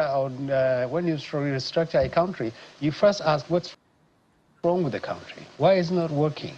What is not working? Nigeria is not working for any group of people, any interest. Yeah, obviously the security is whether not it's working. ethnic, So regional, it will be fixed. geographical, ideological, anything, faith. It's not working. And we took the gamble to say to Nigerians, if you give us the power to run this country in 2027, we will restructure Nigeria. Not just because we want Nigerians to say, that's the party that wants to be restructured, but because we genuinely believe Nigeria needs to be restructured and should be restructured. And there can be something out of it for everybody. And country to address issues of insecurity is a fundamental foundation for this. You need to restructure Nigeria, but not with this kind of opportunistic piecemeal approach. President Tinubu has been in power for 3 years, for goodness sake. So, do we need state police? Well, we need to address policing as an institution. That's the first thing. It definitely has failed. Policing, any society, any nation, is a vital instrument of governance. Our policing Nigeria has failed so badly that... So we needed a restructuring and reform in the policing system. Yes, well, the name you give it is, it depends on, it's not so important. The issue is that for the last 5, 6, 8 years, a key period in that was the NSAS thing. It showed you clearly, policing as a vital instrument of governance has collapsed. The military, the fact that the military is so much stretched is largely because the military is doing the police work, the work of the police. There are 100 good reasons why you enlist in Nigeria. But there are also 100 good reasons to say, don't do it now. Certainly not by the APC administration. But when you say don't do it now, the risk is that more people will die. Yeah, if you don't implement it. This government has said is a silver bullet. Once These are the same people immediate action. Who carry RUGA for it. They want RUGA to be implemented now, but with the don't want police. And that's for a reason. So that the inroads, the ideology can be going around, moving around the country freely without any intersection, without any qualms. You see, the issue also is this. Shagari's administration told the Ghanaians to leave the country because they were illegal immigrants. The Ghanaians left. Shagari was a Fulani man.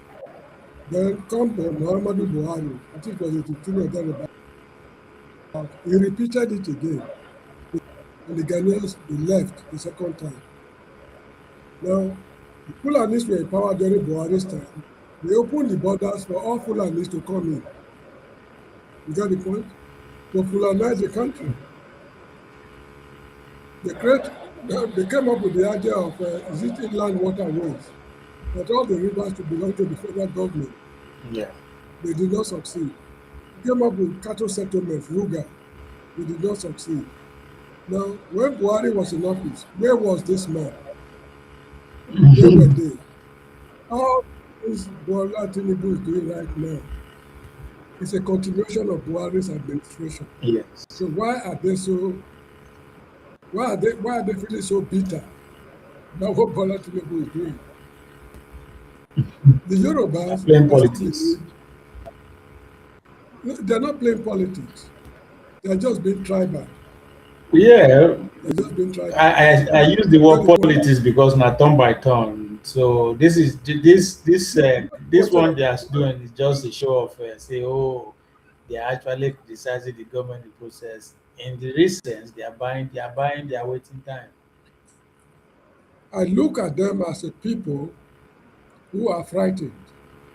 Oh, of course. Once power not there, you are bound to be. You should be scared because you don't know when it will come again. They are scared. That's good. Then it means I'm correct. They look so frightened. They don't know what tomorrow has for the nation. And the way things are going, that's why Obi is their nightmare. Because Obi is not going away. And regardless of how they do, the man is getting popular. Obi is their immediate threat to power, because I still don't believe the turn by turn will hold by 2031 if Obi is still around. They will try. They might not. The Obi, they might not. Obi might not succeed, but they will try. They're not just going to say na their turn. Okay, only them will just That's not going to happen. And that they know that too. That's their fear. That's why they will do everything. That's why when he started the interview, he said, "Oh, that let every other party be scared too. That no party is a guarantee of it." So all those things are just to destabilize you during this thing. So yes, they are really scared. No, And what will happen? that They is, are planning for their next move now. If it's becoming too obvious they are losing power, they will find another law again to want to bring that is close to Sharia. But this is what happened when Obasanjo was in power. And that fear that they are losing power make them push for Sharia. and also their relationship with the Hausas is becoming weakened by the day.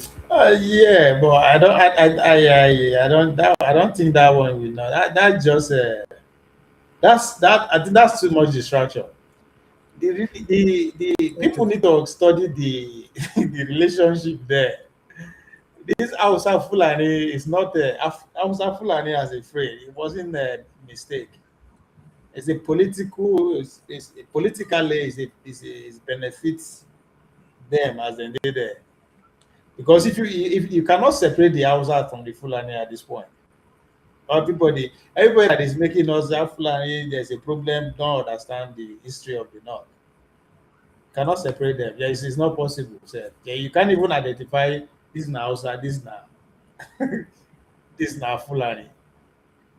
Because the relationship, whatever that is existing there has gone is way too they are too intertwined to want to. If you separate them, then the North will lose power automatically. The Yoruba will be the largest beneficiary of that. That's one. If you say they will fit separate them, because two things hold them together as one. That is going to be very hard to break. If you can break those two, then you succeed. One is religion. The majority of the Hausa people we know are Muslim. Everybody just a share because of the 1%, 2% in Borno and everywhere think they are majority. No. So religion hold them tight. Two, language. There's a reason why Hausa language remains the dominant. Hausa is the second language spoken language in Africa after Swahili. So if you go to the north, you don't know who is Fulani, who is Hausa, who is Bra, who is Kanuri, who is all this tribe, because the economic language is Hausa. If you go to Borno, you will hear you will understand Hausa first before you understand Kanuri. If you go to Sokoto, you understand Hausa first before you understand Fulani or any other language. So how do you separate them from these two things? So this Hausa, this is not just political. They are just that is not going to move any needle, because there are people are believing that the population of the Christian in North is enough to region. The middle belt, that's where the Christians are. But we are talking about the real Hausa people. They are not Christians per se.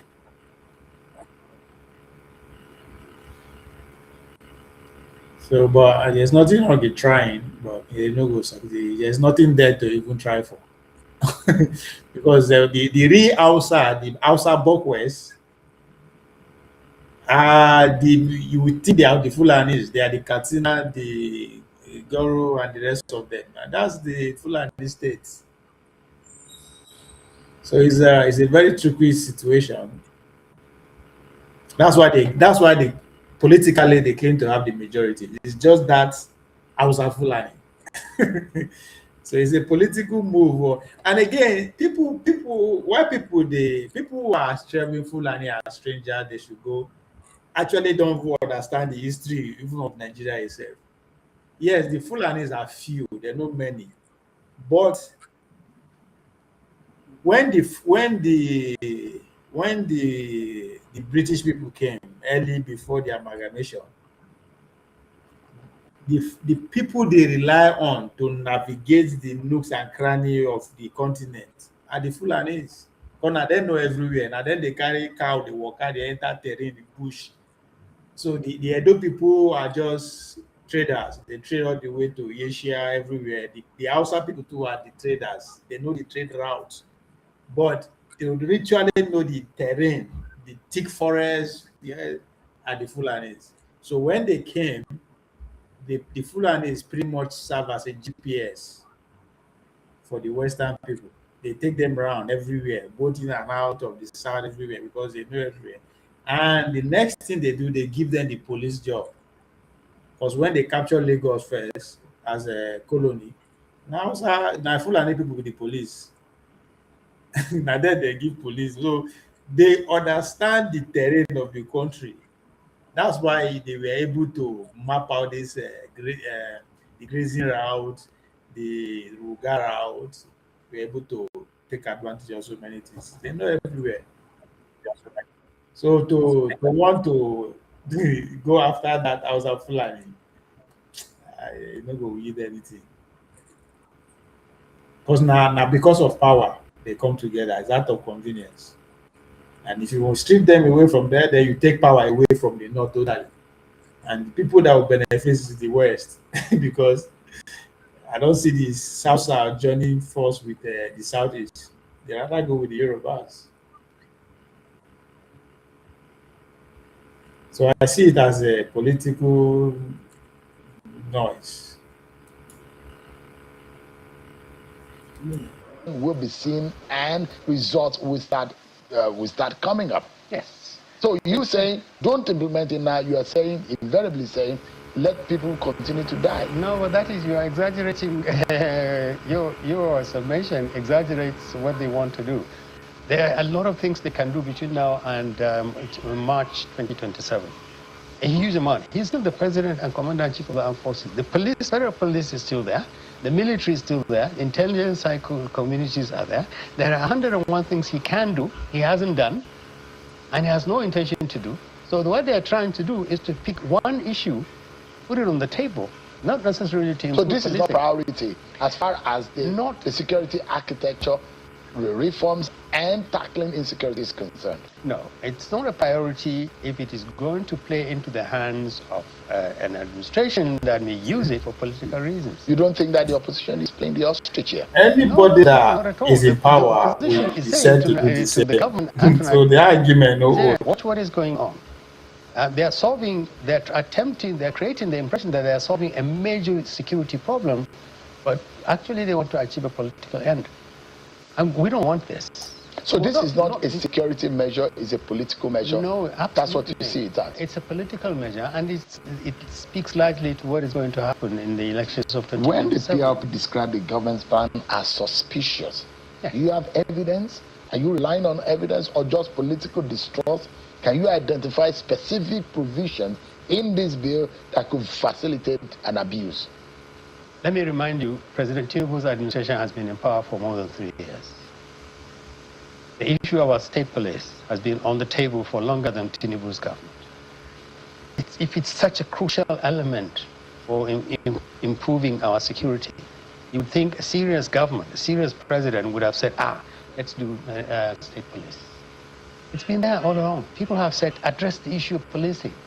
The military has no business doing 90. See, these people, the reason why Buhari did not even pay attention to the noise of the call for police, state police, was because the only place that is left, the only zone that is left for them to actually have penetrate using soft power is the southeast.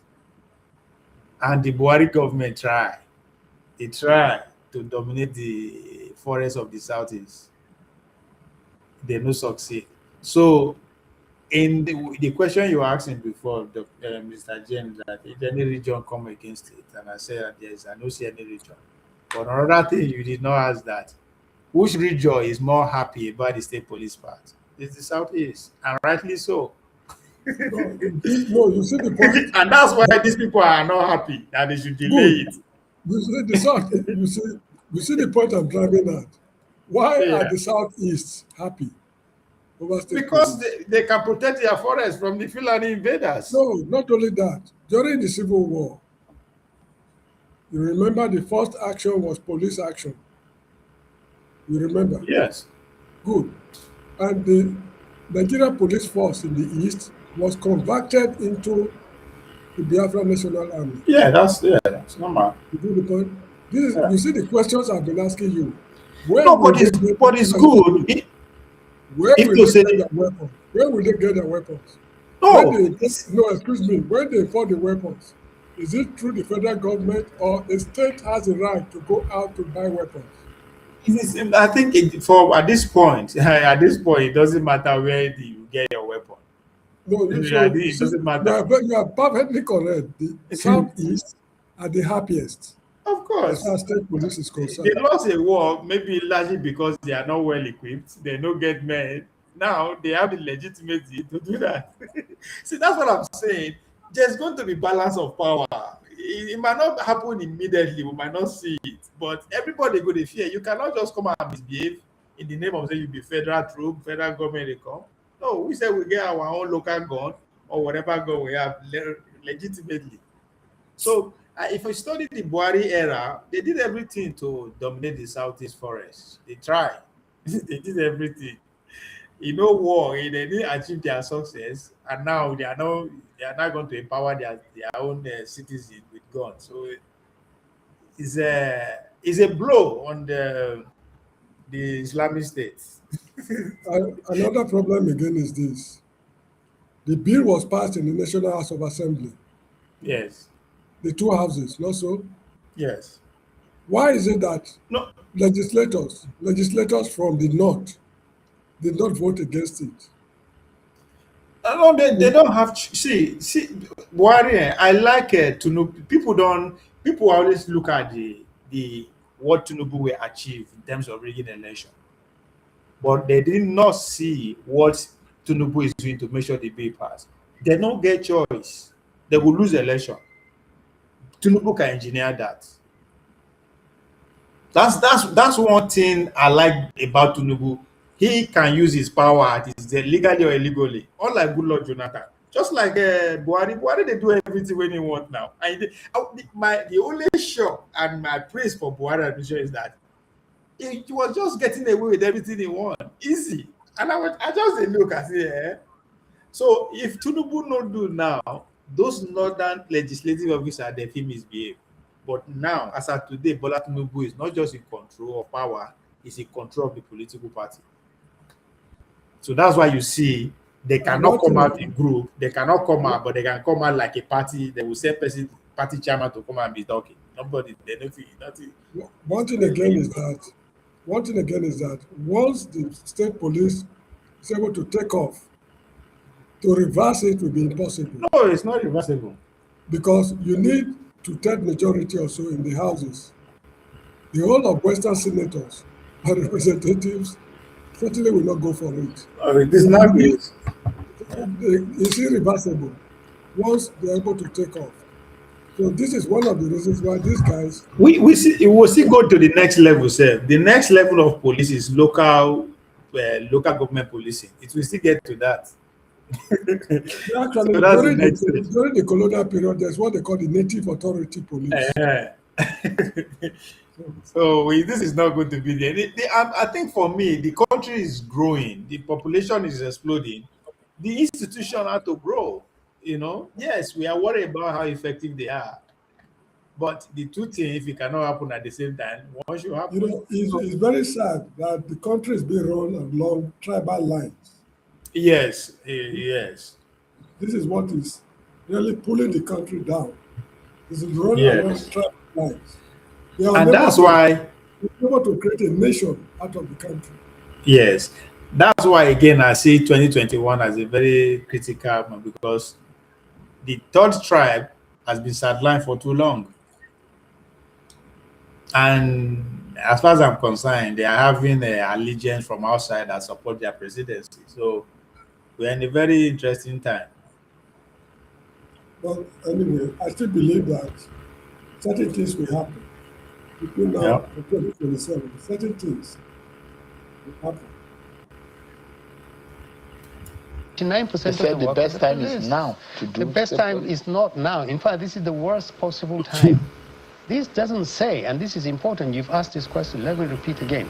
There are still 101 things President Tinubu can do There's with what he always has going to on be the ground 101. to improve our security, to bring an end to all this stealing of human beings and killing of human beings. There is still a military, there is still police. He can improve policing. He can improve the performance of the military. He can address many, many things. No, that's not what he's doing. He's giving policemen. He's creating policemen and giving them to states. And And then he thinks again, that is the solution. once they implement the state policing, automatically the RUGA don't die. There's no way you can push No, RUGA no, through. of course, of course. No, as for Ruga, is it waterways and water? They are all, Yes, and in fact, also, with state police, they will be able to monitor the forest. that's it. They will, So states will just pass laws that it is illegal to live in the forest. If you want to some live in like, yeah, something like that, if you want to live in even the the state, Ondo State have done that before. Ondo State. good. So yeah, it's a good thing. You see, and that's why I said this group of leaders, I'm not going to forget them. Times we come, we'll get somebody that we do. So it's No, but a it's I wish we were able to form a nation out of the country, whereby nah, all the tribes will be suppressed. All the tribes will be suppressed. this group of people can't. They can't. They don't even have what it takes to to come to that cohesion. They are just too far gone in their tribal. But again, I think one reason why, in a way, I know they blame them because these are the product of the civil war. Now they partook in it. They were alive. They saw everything. So they still carry that in their mind, especially the leaders. I think that is the issue. So until we get to a generation that, and yes, they will acknowledge the all the civil war, all those things, but it will not dictate their judgment. Oh, But I might be wrong. I might be not wrong. now. Please correct me. The northern political elders, they are there are more old men among them than the southern political leaders. Is it true? They are more old men. Yes. Ah,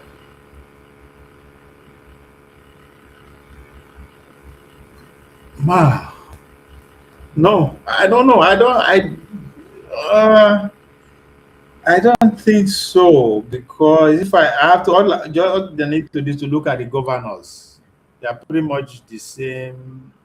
They are the same in the same age bracket. It's okay. It's okay. Yeah. The few elders one, when I say older people now, it depends on Nigeria context.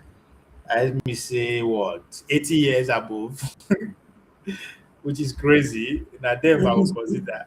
Let me see. So we are looking at the Tunubu, the Atiku. These are then if we want to look at those who are acting from outside, the Obasanjos, the Yakase, that's from the north. Yeah, the older people know today like that because after Tunubu, the only person that is still in that category is Atiku. So after these two people, we are looking at the Obi and Konkoso, that age group, and then will be the elders. So and they are pretty much the age. They are pretty much even on both ends, pretty much because the north end they have they have a way of deliberately empowering the young, especially those ones that they groom to occupy some specific places. So they are that tradition is more with them in Nigeria. We don't have succession. We don't see old people saying, grooming somebody else to, they. Now just out of a know-how, agree with the job. But the North, you could see say somebody, a state governor will come and say, come this year, all the local government chairman chairmanship ticket should go to anybody between the age of 30 younger. They do that a lot in Kano. All the local government chairman, although they will just give them to young people. So those ones will mature into the, so they have that there. But in the south, we now with the fight that we all die. we don't we hardly look to say who will go. If not, we have lost Tony and then ever since then. Well, if not for the governor the Okawodo that saying that he learned from him. In fact, all our people, the class of this 1999, they no get successors now. They no get, just went out like that. The problem. So you have to ask yourself, well, what is your contribution, sir? You have a federal police that has failed to do any work. So what you're doing is say, governors, create your own police. Go and do what you want to do with them. You're compounding the problem that we have. I mean, why are you making Bola Tinubu and the APC look desperate? You're making it look like they wanted to win this election by all means. They are making themselves look desperate. Because if, for example, Nigeria continues to face issues of banditry, kidnapping, criminal violence, and despite centrally controlled police structure, these problems continue. And there are those who say the federal policing model has struggled for. Why should Nigerians reject now an alternative that many security experts have argued that would bring policing closer to communities? And they say it's probably our silver bullet, our solution to insecurity. Well, first of all, it's not. If it is crafted by this administration at this time of the election cycle, an administration that has had very little credibility in terms of doing what is right at the right time and doing it with the will and the clout to do this, then it can't be the solution to the problem. It can only be compounding the problem. But secondly, the issue is that Nigerians agree over the need to have revisit our entire security structure. And there are many good ideas on the table, but you don't do this when you're already short of credibility and support of the people. If the government says, and I'm almost sure they will, well, Nigerians, we hear your opinion, but we're still going to go ahead and do it, which is very likely. They will do it with 32 governors, the National Assembly entirely in their pockets, 32 state assemblies in their pocket. They will do it. I'm sorry to say that I don't think that it's not the intention, and it's certainly not going to deliver the effect. Do it, you are damned. Don't do it, you are damned. No. The same. That is what it looks the opposition is making the Tinubu government feel like. No, Shehu, don't do it, you're not damned. Don't do it means you are listening to Nigerians who are saying, we are not the people. Look, our statement said, if Tinubu administration genuinely believes that introducing state police is genuine, then let the elections validate that faith.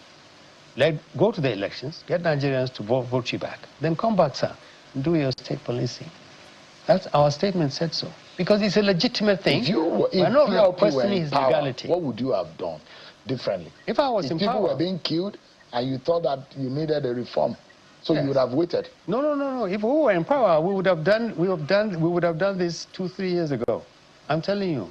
Tinubu came to power when President Buhari left this country in a terrible shape.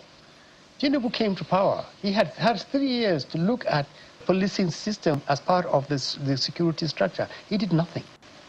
Absolutely nothing. It got worse. More Nigerians are dying by the day now than President Buhari left it. Why should Nigerians believe that suddenly President Tinubu has found a silver bullet? That police, not to federal police, nothing to do with the federal police.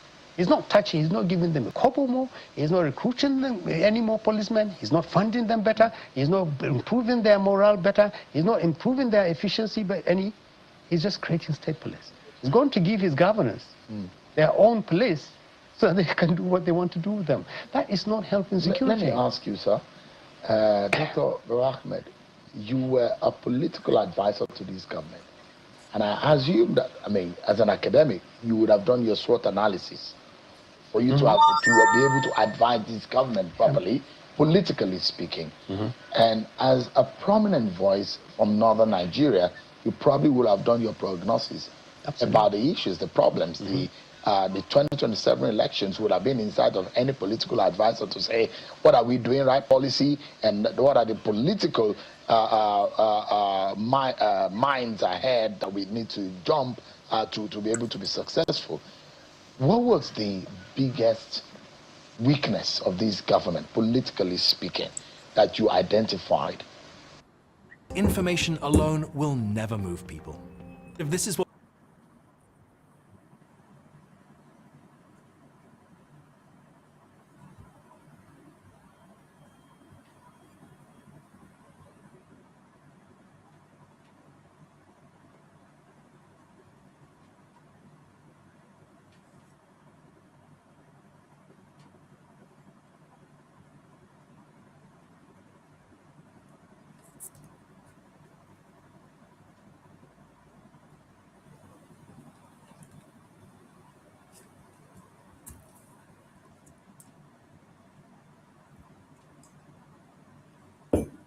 you're about to present, put it in an email.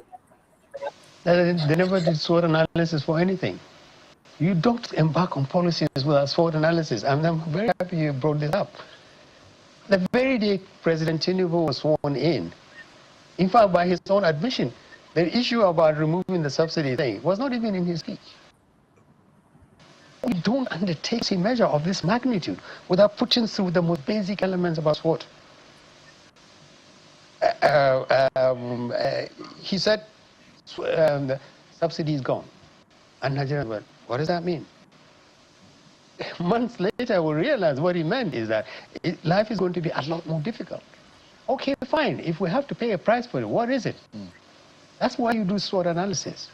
You look at strengths and weaknesses and opportunities and threats. He didn't do that. Dr. Hakeem Baba Ahmed left this government, identify the sore points, the weaknesses of this government, and you're planning to use it against it by leading an opposition against this government. What was it that you have now discovered? Because I understand now that you are joining forces and you are making sure that this government is removed out of power. What is it that you think that... You mean voted out of power? Well, if I mean, you remove a government by voting them out of power. Okay. If that's the case, but I'm not sure you are planning a military coup anyway. but in the real sense of it, what was your agenda? When? When I was born now? No, because you have realized you took a trade secret out of that government, and you're not going to use it against them. No. There was no trade secret at all. If you learned anything about if I learned anything about the Tinubu administration, was how you can destroy a historic opportunity. The president came with fairly good credentials. He was a thoroughbred politician. He appears to have done well when he was governor of Lagos.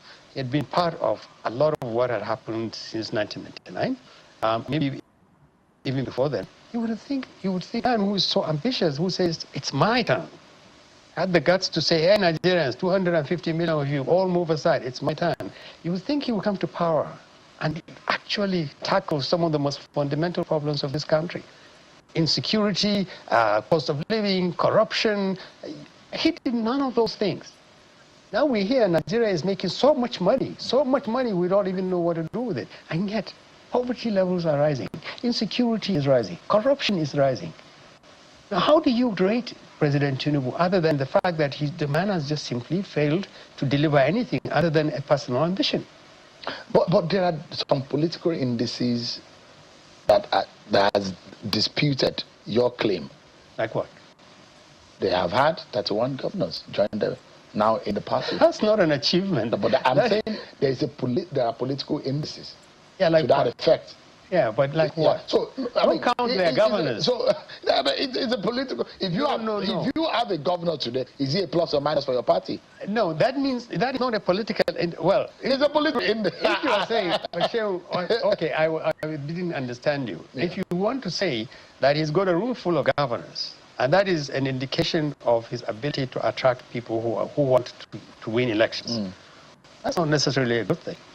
It says absolutely nothing about competence, about the capacity of the government, about the integrity of government. It just simply says that he has opened his door and said anybody who wants to continue to be governor, I mean, the governor or some member of the seat.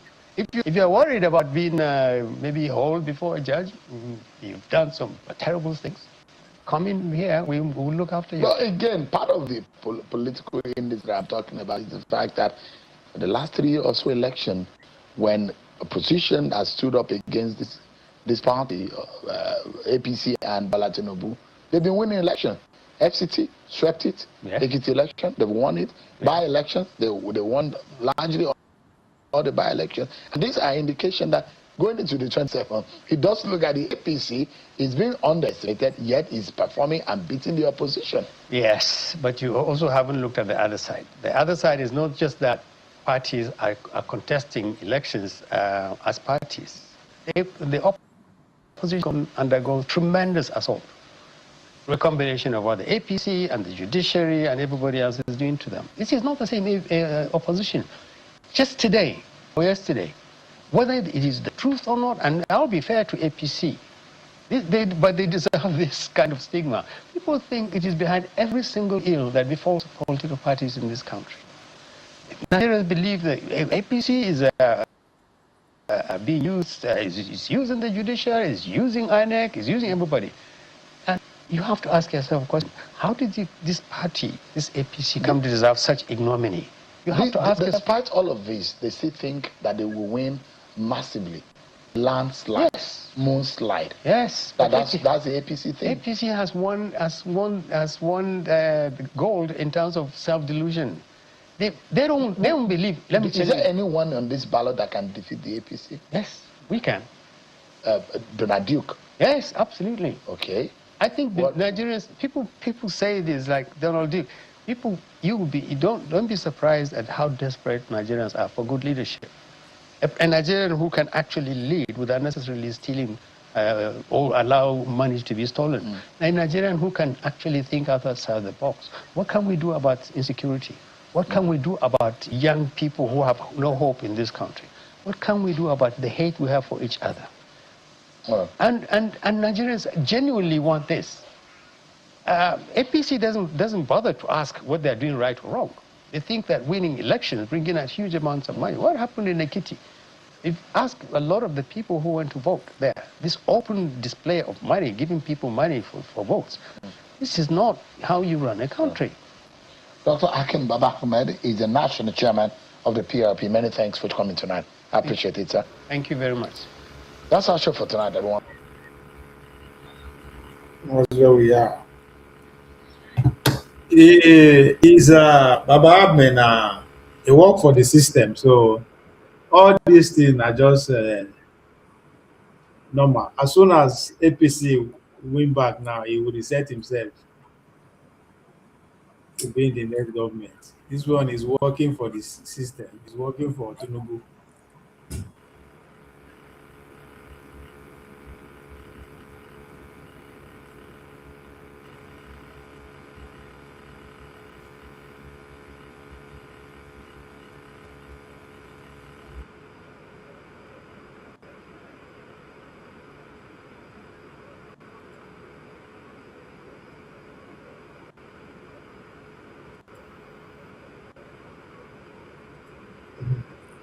Mr. Jim, are you still there?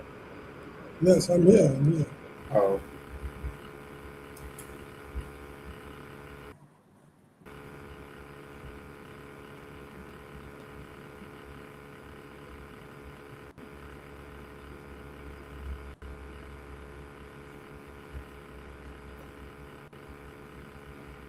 Is it this one you listened to this already? Alan?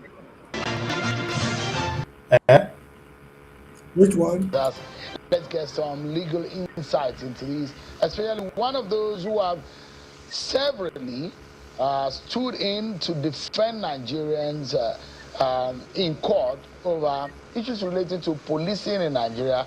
Someone who had also taken federal government to court about the activities of police and police as an institution. Mr. Femi Falana, senior advocate of Nigeria and a rights activist, is live for us from Lagos. Thank you so much, Mr. Falana, for joining us tonight. When you heard, Mr. Falana, that the president has since transmitted an executive bill for the alteration, the sixth alteration to the Constitution with respect to the Police Act, or I mean the section regarding policing in Nigeria, what came to your mind in the first place? Well, my mind went back to the First Republic, because there is nothing new in what is going on. During the First Republic, that is between 1960 and 1966, Nigeria had a decentralized policing system whereby you have the federal police on the one hand and the regional and local government police on the other hand. In the north and the west, where the police was well developed, a policeman was called Yandoka in the north and Olopa in the southwest, in the west. And so there's nothing new in what is going on. But we must ask ourselves, why did Nigeria abandon the dual policing system? It had to do with gross abuse of police or police powers by regional heads. And that was why there was a huge debate between 1975 and 1979, whereby the members of the political class and other interest groups in our country collectively agreed that we needed a central policing system. And that was why, since 1979, we had a federal police force. If we now want to go back to the status quo ante bellum, we must ask questions. The fears that were entertained, the problem that led to the abolition of the dual policing system, have they been taken care of? I haven't seen any sign. I have seen the bill passed by the both chambers of the National Assembly. You know, the bill is very, very sketchy. Other than say that the governors will appoint state commissioners. You know, where do we go from there? How will they be appointed? Where are the checks and balances? Now, how would they reflect the appointments of police officers? How would they reflect the interests of the people in the state? How are you going to fund to equip the police force by some state government that can hardly pay salaries and pension? So we must agree that there is already a challenge. But there are a series of formidable legal, political, and financial implications which are not being addressed. So because of the current crisis, whereby we are witnessing the menace of kidnapping and general worsening insecurity in the country, where we are clapping that we need state police, and that once we have state police, security will be taken care of. But it goes beyond that. Now, the first step has been taken by the National Assembly, or the President sent a bill to the National Assembly. Both chambers are passed. We still need a 2/3 majority of the members of the Houses of Assembly in the state. That is 24 Houses of Assembly must endorse the bill. Beyond that, we must now sit down. How will the commissioners be appointed in a way that there will be no abuse? Are we simply domesticating the federal police, or we want to have a police service in the states that will serve the interests of the people and not of the political elite in the state? Now, there will be overlapping. Let me jump in quickly. How do we Mr. Falana, try to address? Let me ask you, is it suspicious, though, that the effort of the federal government is coming at a time that is close to an election? And should they go ahead with such a thing, considering how volatile and how sensitive our political situation in the country is today? People don't trust politicians. And even if they, with all the greatest and the best of intention, there are those who suspect that politicians are up to no good when they even come up with the best of ideas or intentions. Do you think that the Tinubu government should be pushing for state police to be executed when elections are nearer, giving powers to the state governors? Well, so I don't think we should criminalize politicians. And I don't want to engage in any conspiracy theory.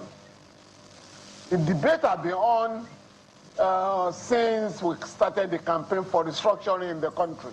So it's not a new phenomenon. But what has to be understood, whether you set up state police today or next year, there are issues that have not been addressed. And that is why some people believe that this is part of the 2027 agenda. But we have the problems of insecurity in our country. And by the way, Sheung, the problem of insecurity to security architecture, infrastructure. How do we have more police stations? How do we employ more policemen and women without considering social security? Where are more young men taken to criminality? Why are we not talking of creating employment for young people? Why are we not giving assistance to Nigerians that are vulnerable, extremely poor or dimensionally poor? And unless you address this problem holistically, creating a state police or local government police will not address the crisis of insecurity in the country.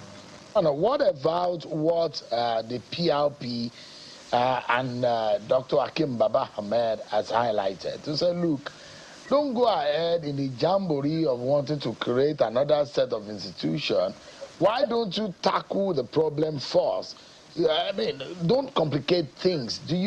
What do you make about the PRP's position about the way and manner? So I have said over and over again, the federal police that we have is supposed to be managed, supervised, and administered by the Nigerian Police Council. That police council is constituted by the president, the 36 state governors, the Inspector General of Police, the Chairman Police Council, Police Service Commission.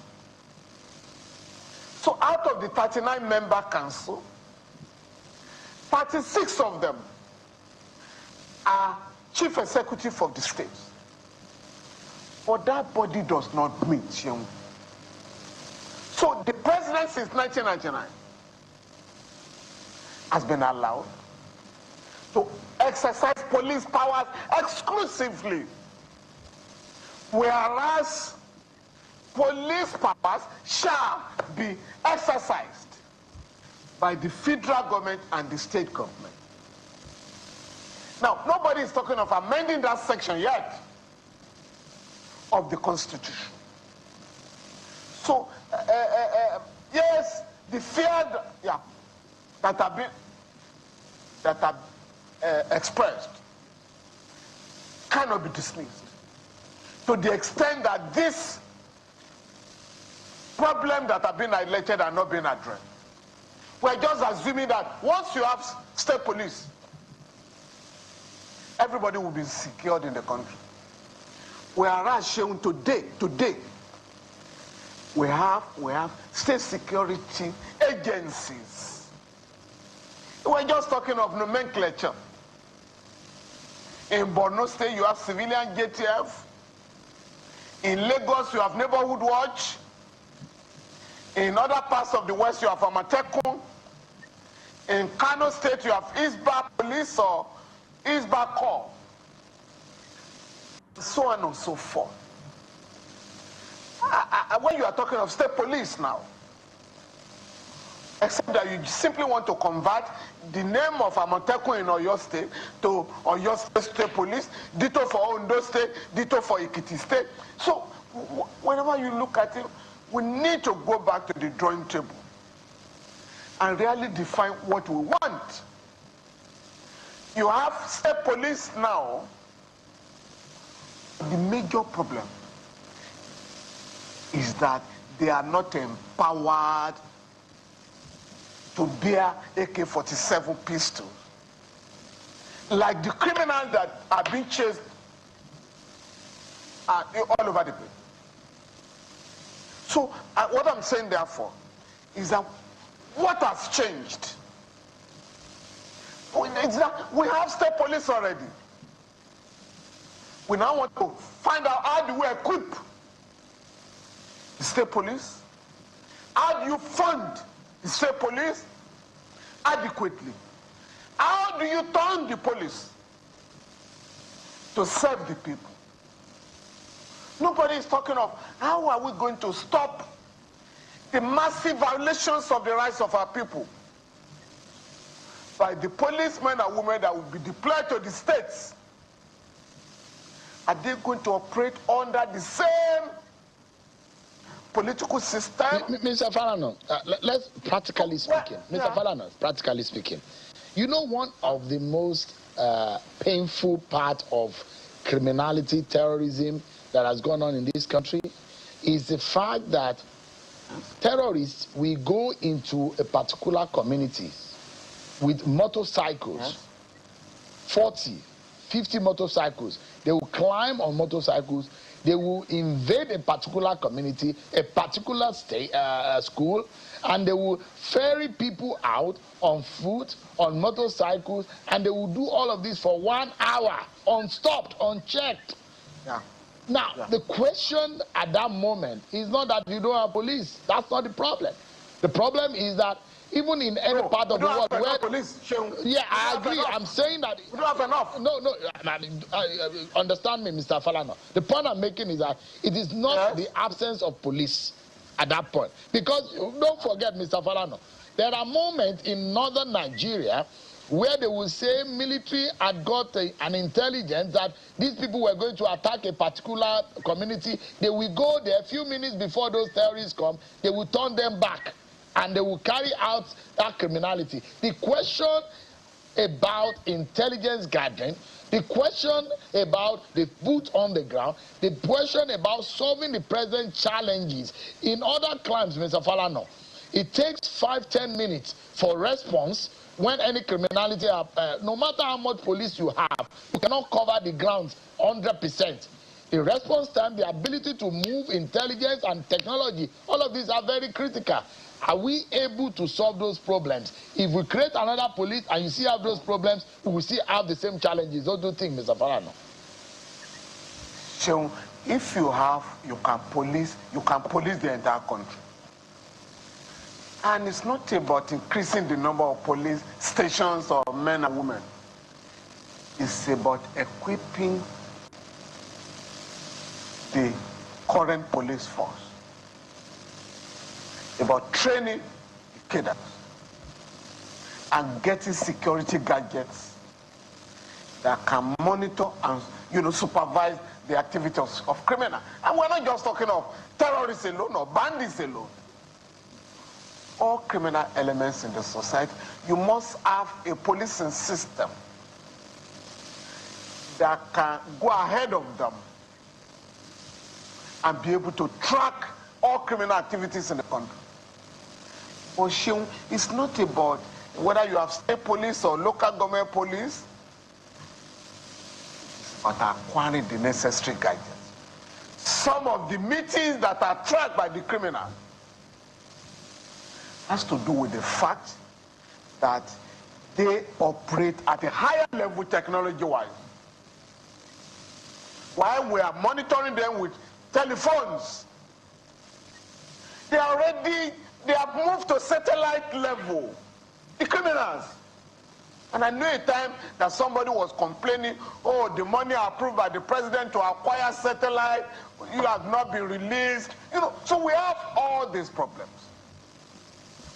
So if we want to police this society, whether at the federal or state level, or even local government level,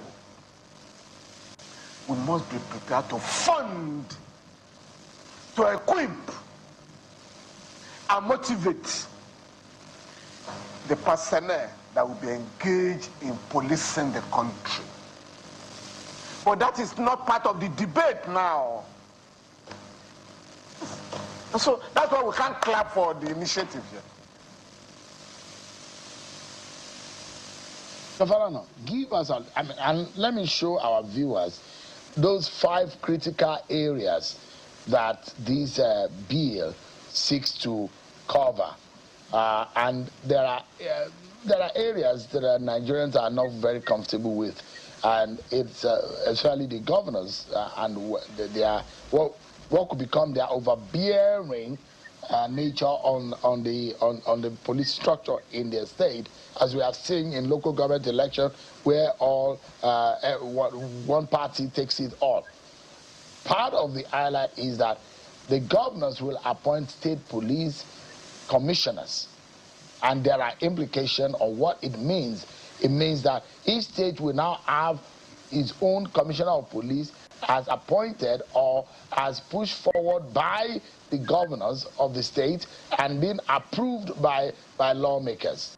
Now, the other area which is very critical is that governors can give policy directives on how the state can be policed, the specific direction area in which they want to focus on in particular state. So Kano's own security policy may be different from Ekiti State, or Ekiti State might be different from Lagos State. The other area is protection against political abuse. This is one of the major worry from a lot of Nigerians, that politicians will take over this structure against their political opponent. But there are clauses, we understand, that have now been put into this review to ensure that politicians don't take advantage. Now, federal police can now step in case there are problems. And we'll see that in the United States, for example, where National Guard or FBI has jurisdiction over some crimes as to state departments of police. Presidential approval is required, but the presidency does not have the overall power over a length of time. Senate must approve long intervention. That's another area that whenever there's an intervention as proclaimed or as ordered by the president, it has a long-term intervention, must be approved by the Senate. Nigeria will now have 2 police systems: the federal police structure and the state police structure. Take, for example, in Lagos State, where you are, Mr. Falana, you might now have LAPD, Lagos Police Department, or LAPF, as they might want to call it. In all of these that I've highlighted, Mr. Falana, what gives you the most worry? And someone, as a constitutional, an expert in constitutional law, Mr. Falana, if you are to advise the federal government, would push this bill, which area do you think they must put a critical attention on? Why should I think we are guessing? Even at the level of the governors, there is no consensus. They should have state police.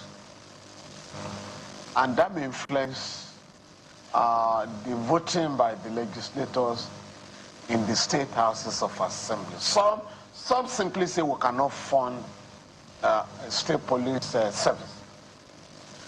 The other point is the strongest argument against state police, which has to do with the fear that governors may abuse police power.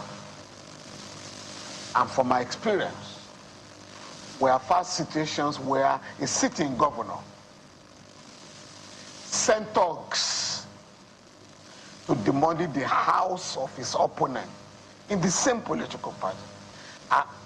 We have had a situation where the killers called in a state was started by a federal police officer.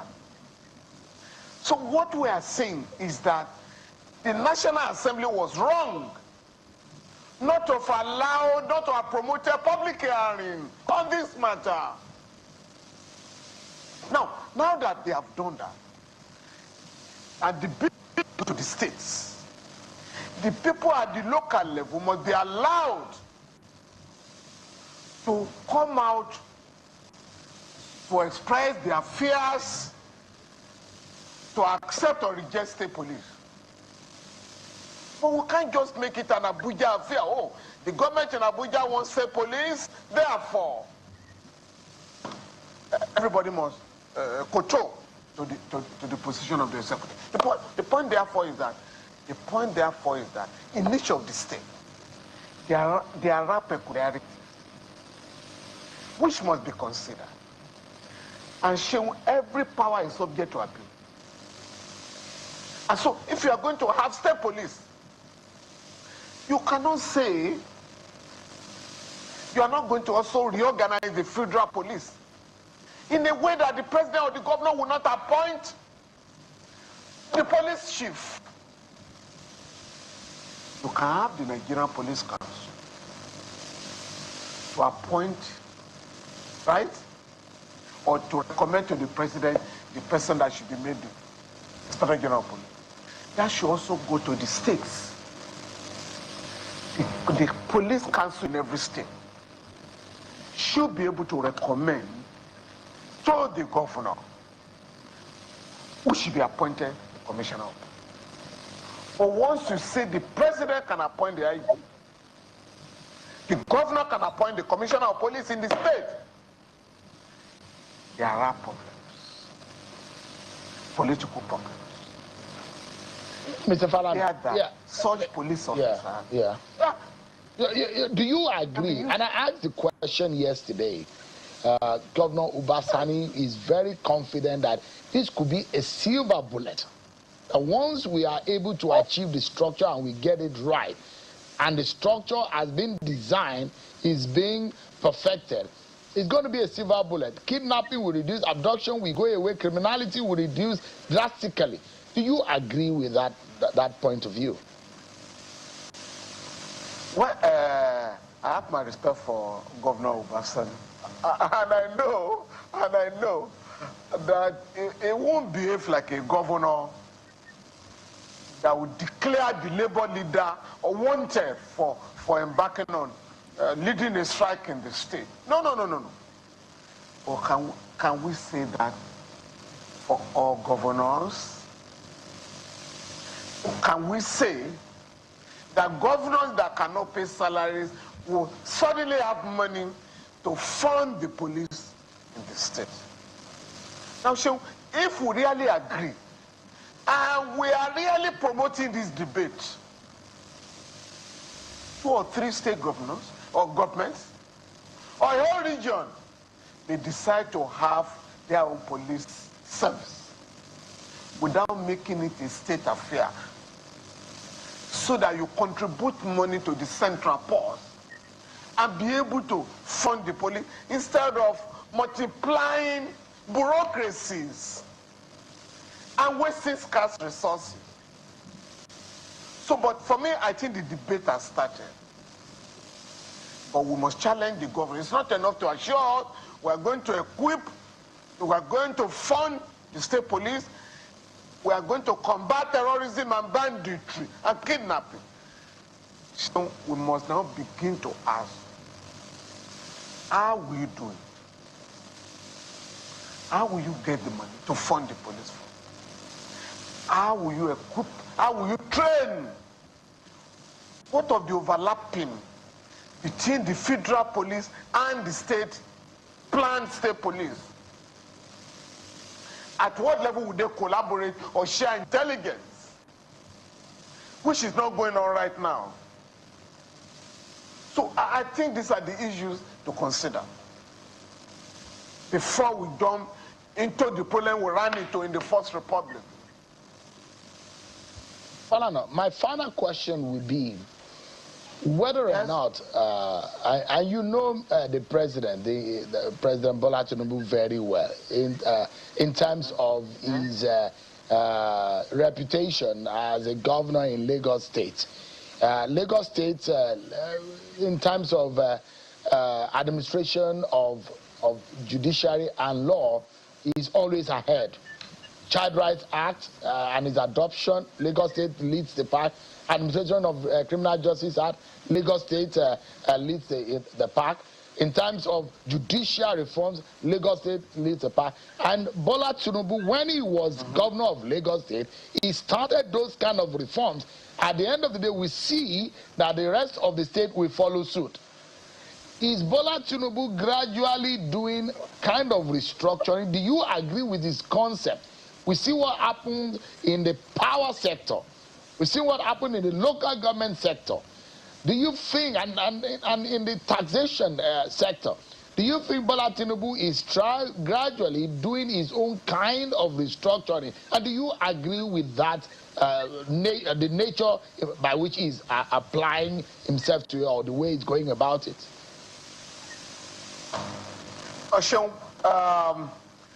Restructuring without accountability, it's not the way to go.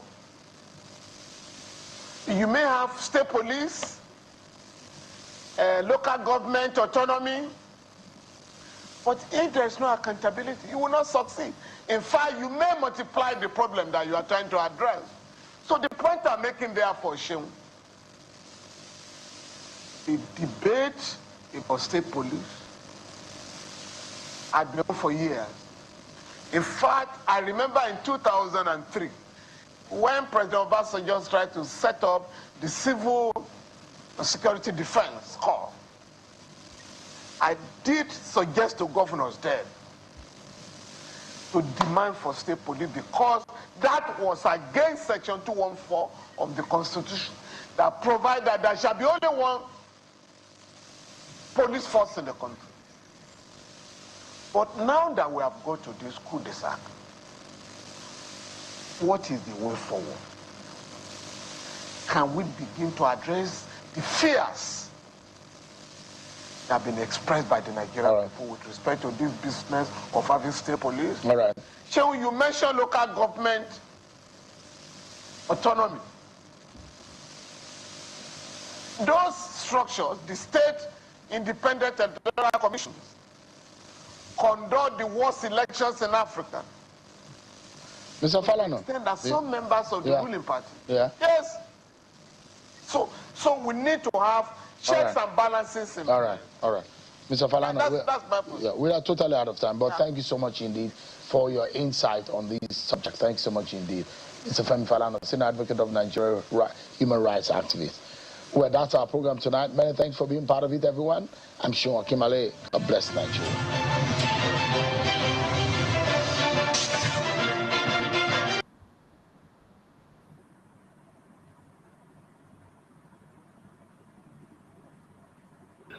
Hello, Mr. James. Yeah, hello. Yeah, it's been 4 hours, 30 minutes. I would like to take a break there and maybe come back later. Yeah, well, I can see the point. It's okay.